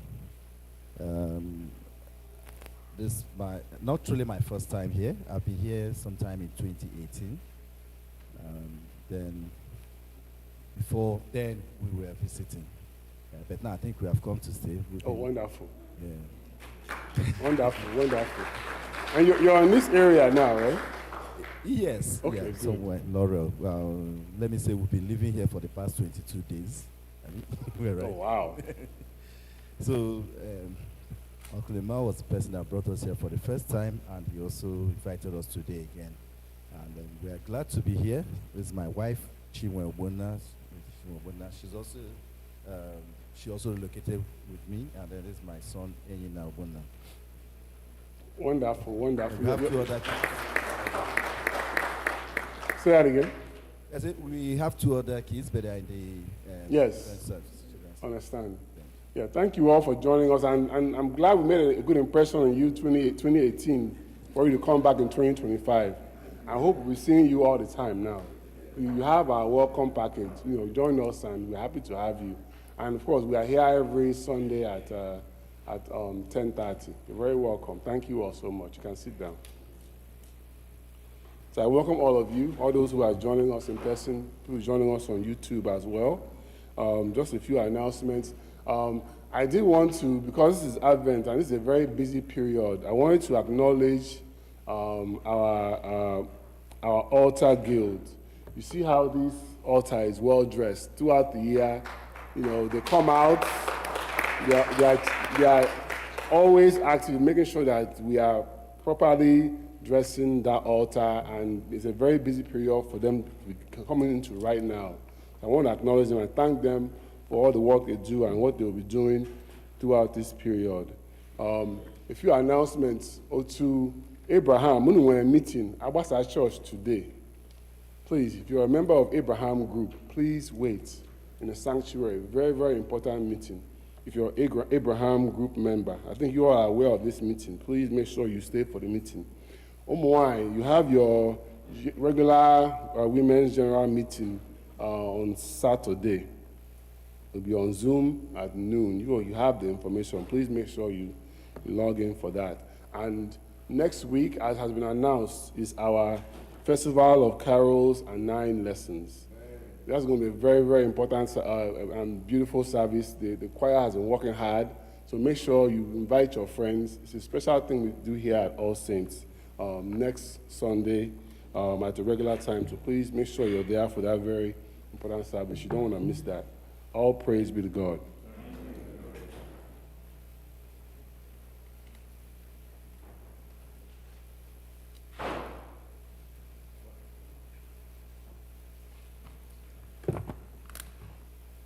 Ugbu a anyị ga-anaka ihe onyinye anyị site n'ịbụ abụ 224, hymn number 224.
Please may we rise.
Kelenu.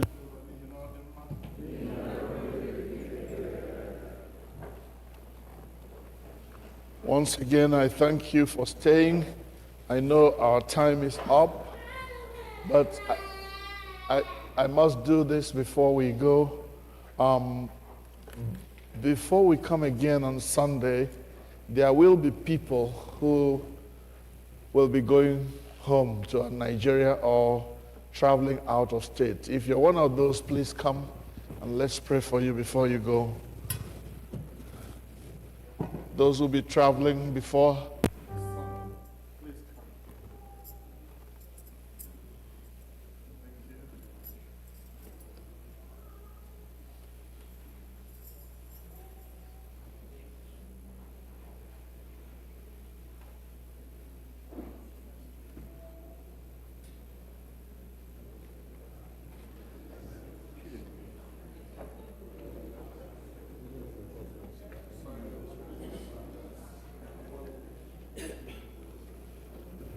hello, please let's be quiet.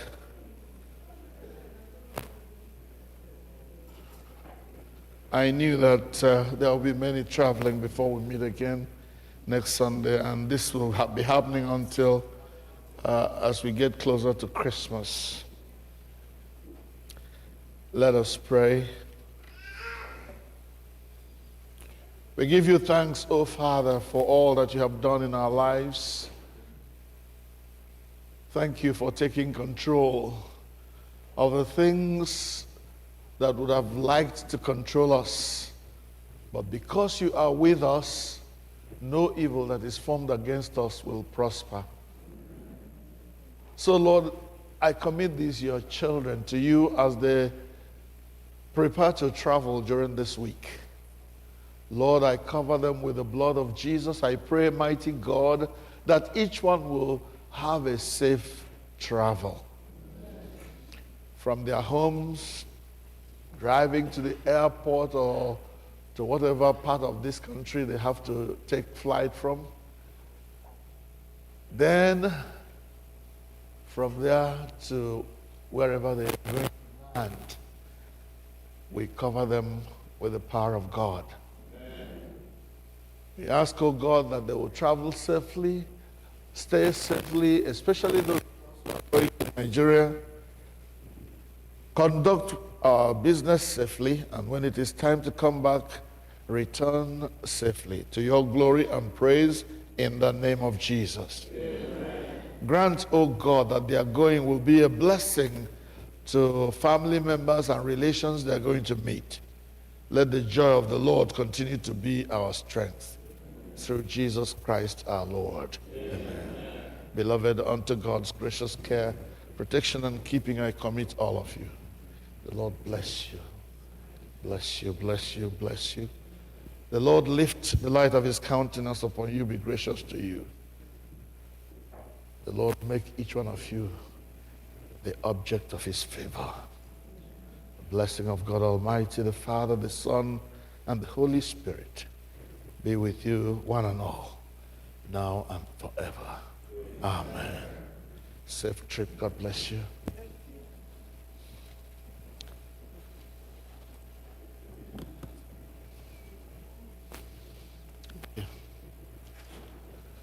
All right.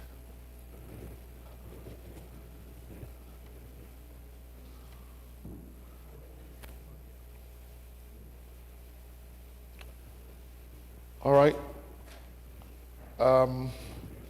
However, in a hurry we are. We still have a few more minutes to give thanks the way we do. So I invite the choir to lead us while you do what we do best. Thank you.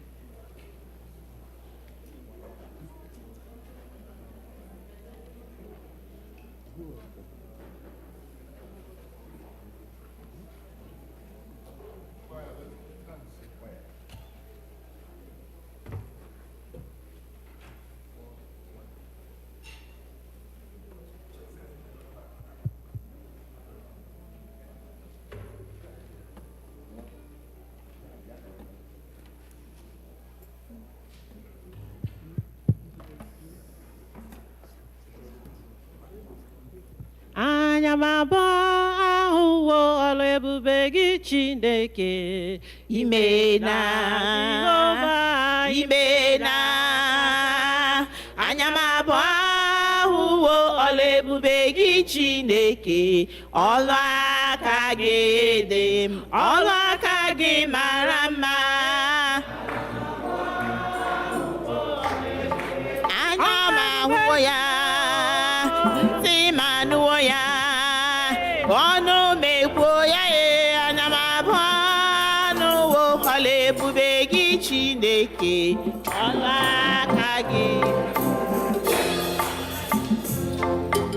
Anya m abụọ ahụwo ọlụ ebube gị Chineke, ibe na Tadimo, ibe na. Anya m abụọ ahụwo ọlụ ebube gị Chineke, ọlụ aka gị, ọlụ aka gị mara mma.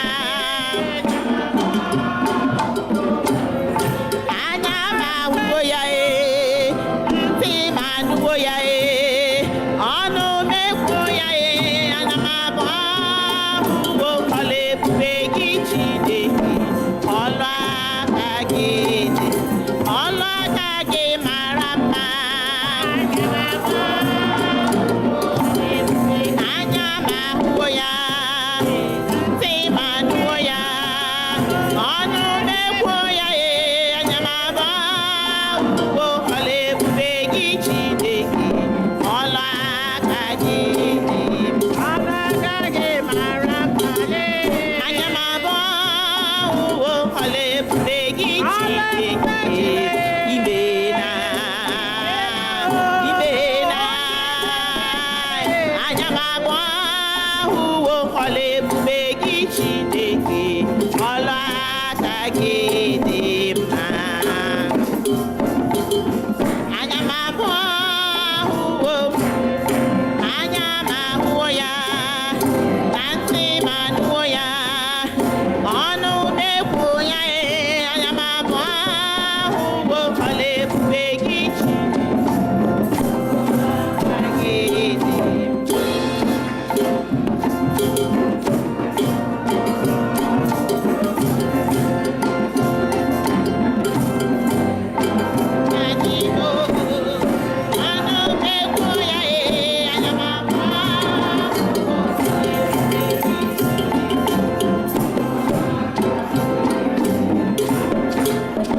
What shall I say unto the Lord? All I have to say is thank you. What shall I say unto the Father? All I have to say, thank you, Lord. Thank you. All I have to say, thank you.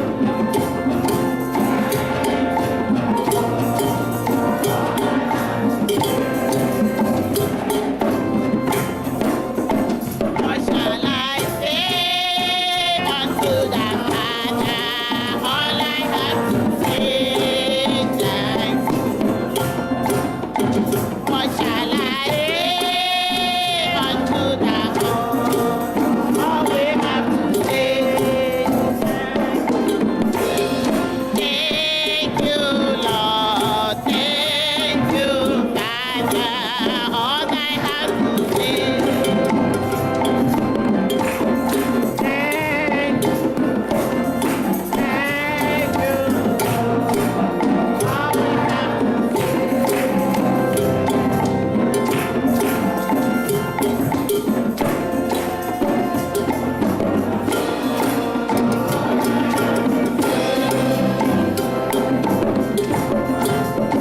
what shall we say unto the Father? All I have to say is thank you, Lord. Thank you, Father.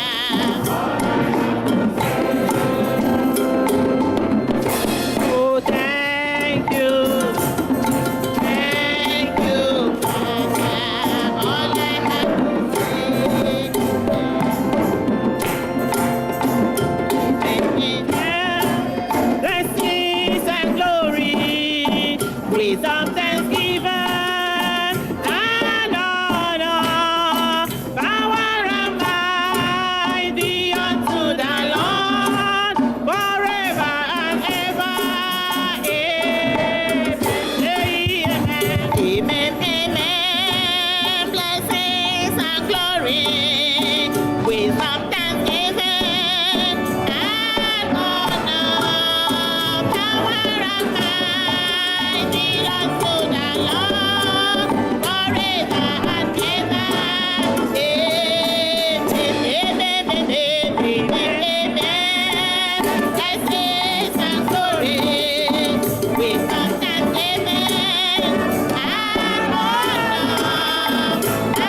Hallelujah.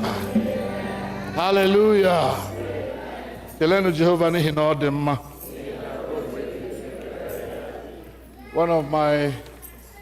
One of my sons is celebrating his birthday today. Little Wango's son, come on. Chigo or Chibu. Come on, let's pray for him. Today is his birthday is today or this week. Choir, because you know, happy birthday for my acolyte. Do you have a song? Okay. Huh? Oh, he's waiting for his friends. Okay. Let them come.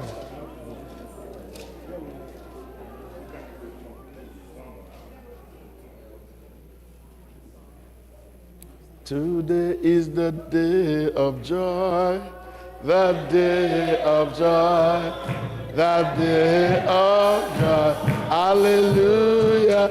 Today is the day of joy, the day of joy, the day of joy. For my Leslie, today is the day of joy, the day of joy, the day of joy. Hallelujah. Today is the day of joy, the day of joy, the day of joy. For my Leslie, today of joy, the day of joy. Hallelujah. Today is the day of joy, the day of joy, the day of joy. Hallelujah. Today is the day of joy, the day of joy, the day of joy. Today is the day of joy, the day of joy, the day of joy. Hallelujah. The day of joy, the day of joy, the day of joy. Today is the day of joy, the day of joy, the day of joy. Hallelujah. Leslie. Down here. Wow, Leslie. I'm right.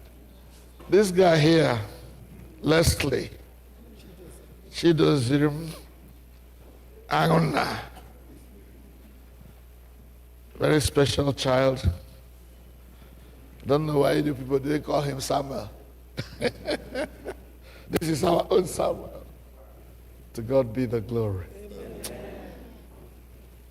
We give you glory, O God, because we know that you are the God that answereth prayer, and to you shall all flesh come. Father, we are grateful, O God, that we are marking this milestone of Leslie's birthday.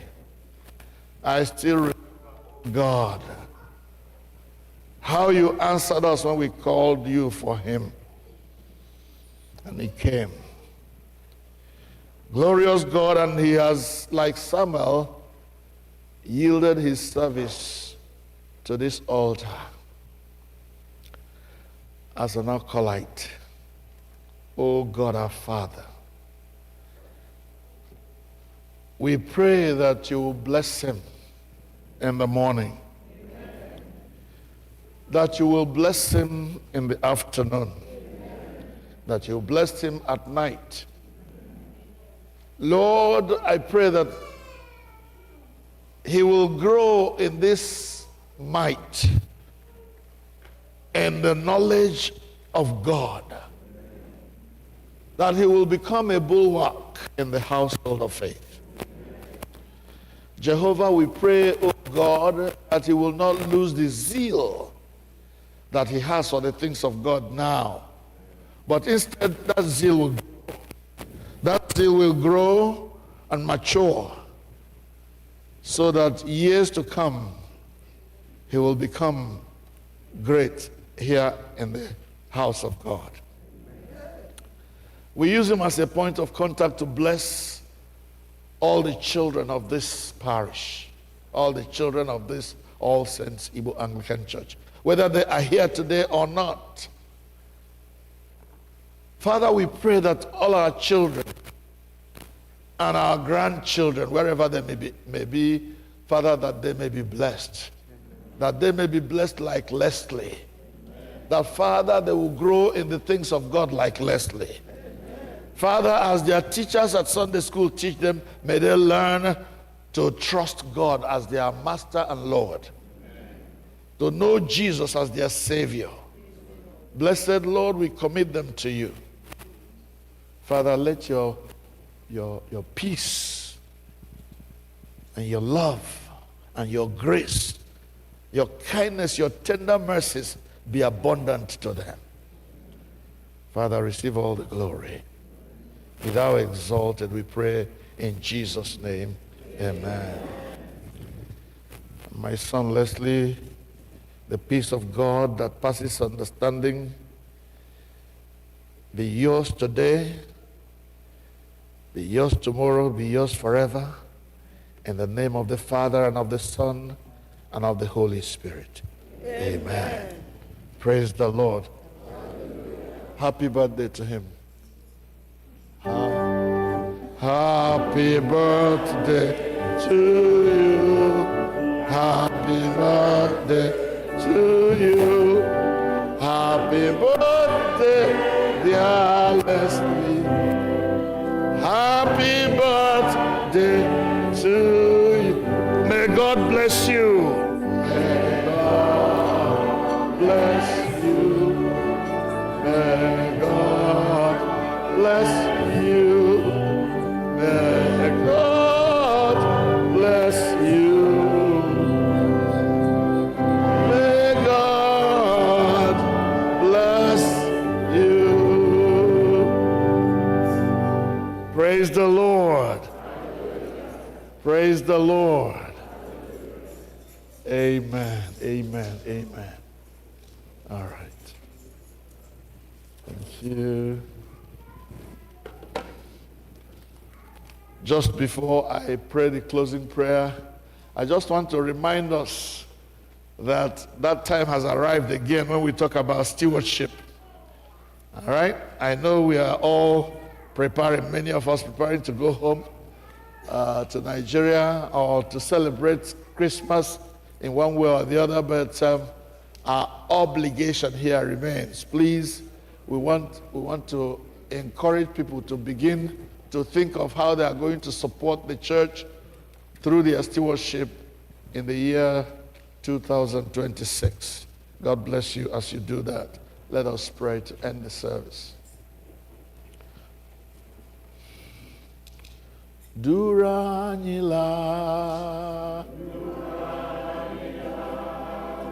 Duranila,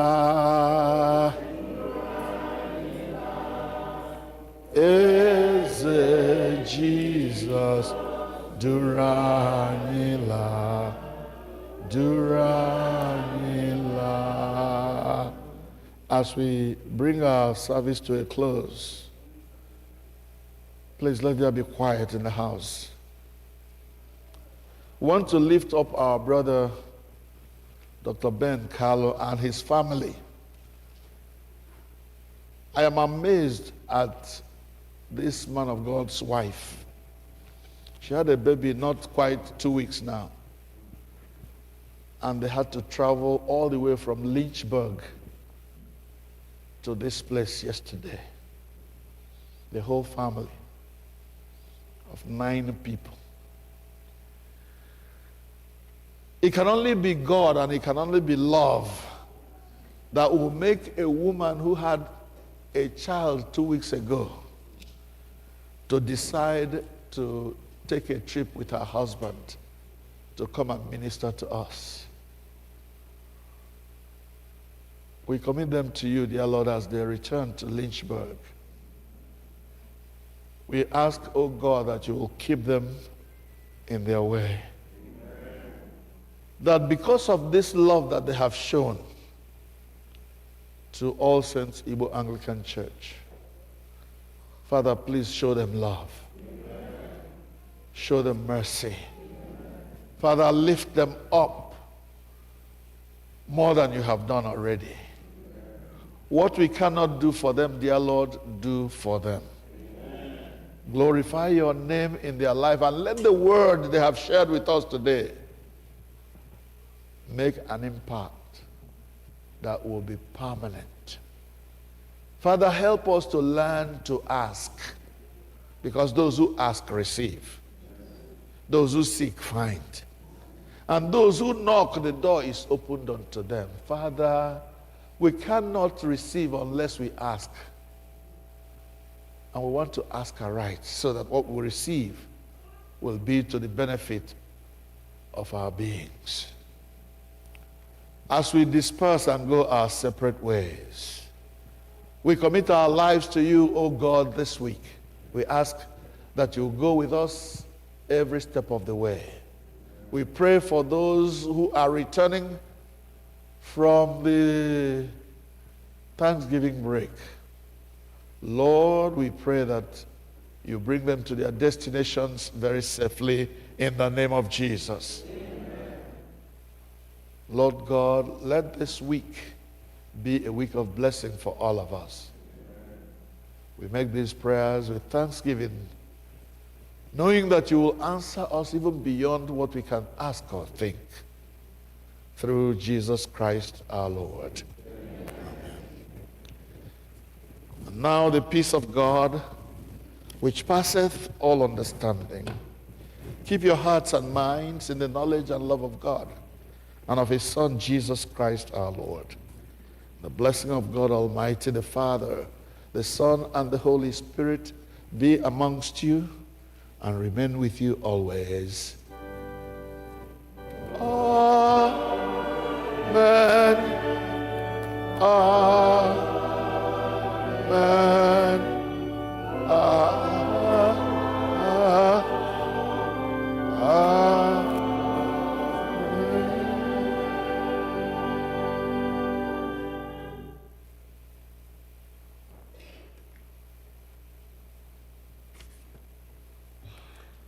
Anyị ga-eweta ofe nrọ anyị nke ụbọchị taa na ngwụcha site n'ịbụ abụ 303, hymn number 303.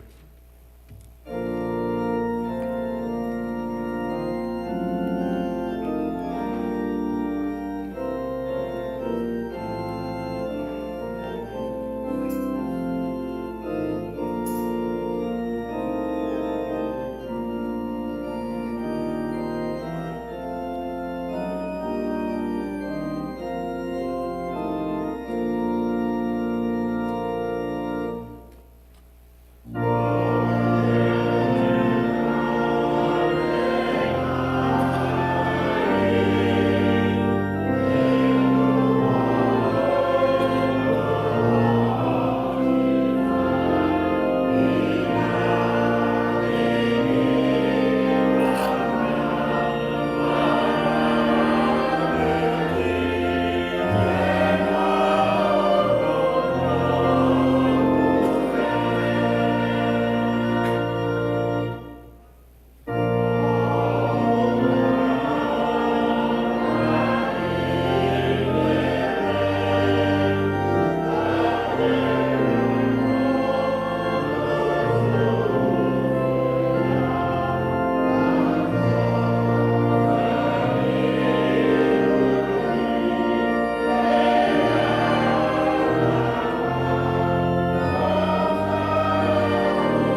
anyị nọnyere unu.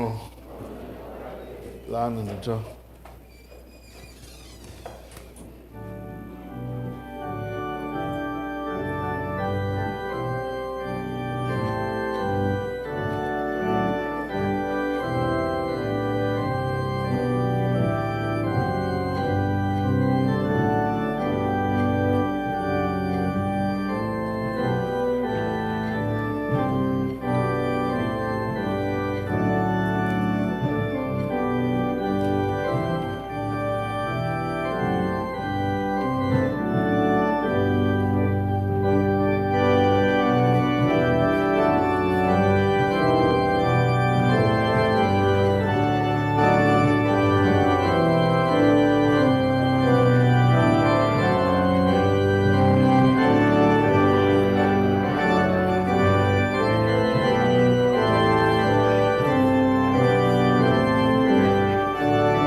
name is Jesus.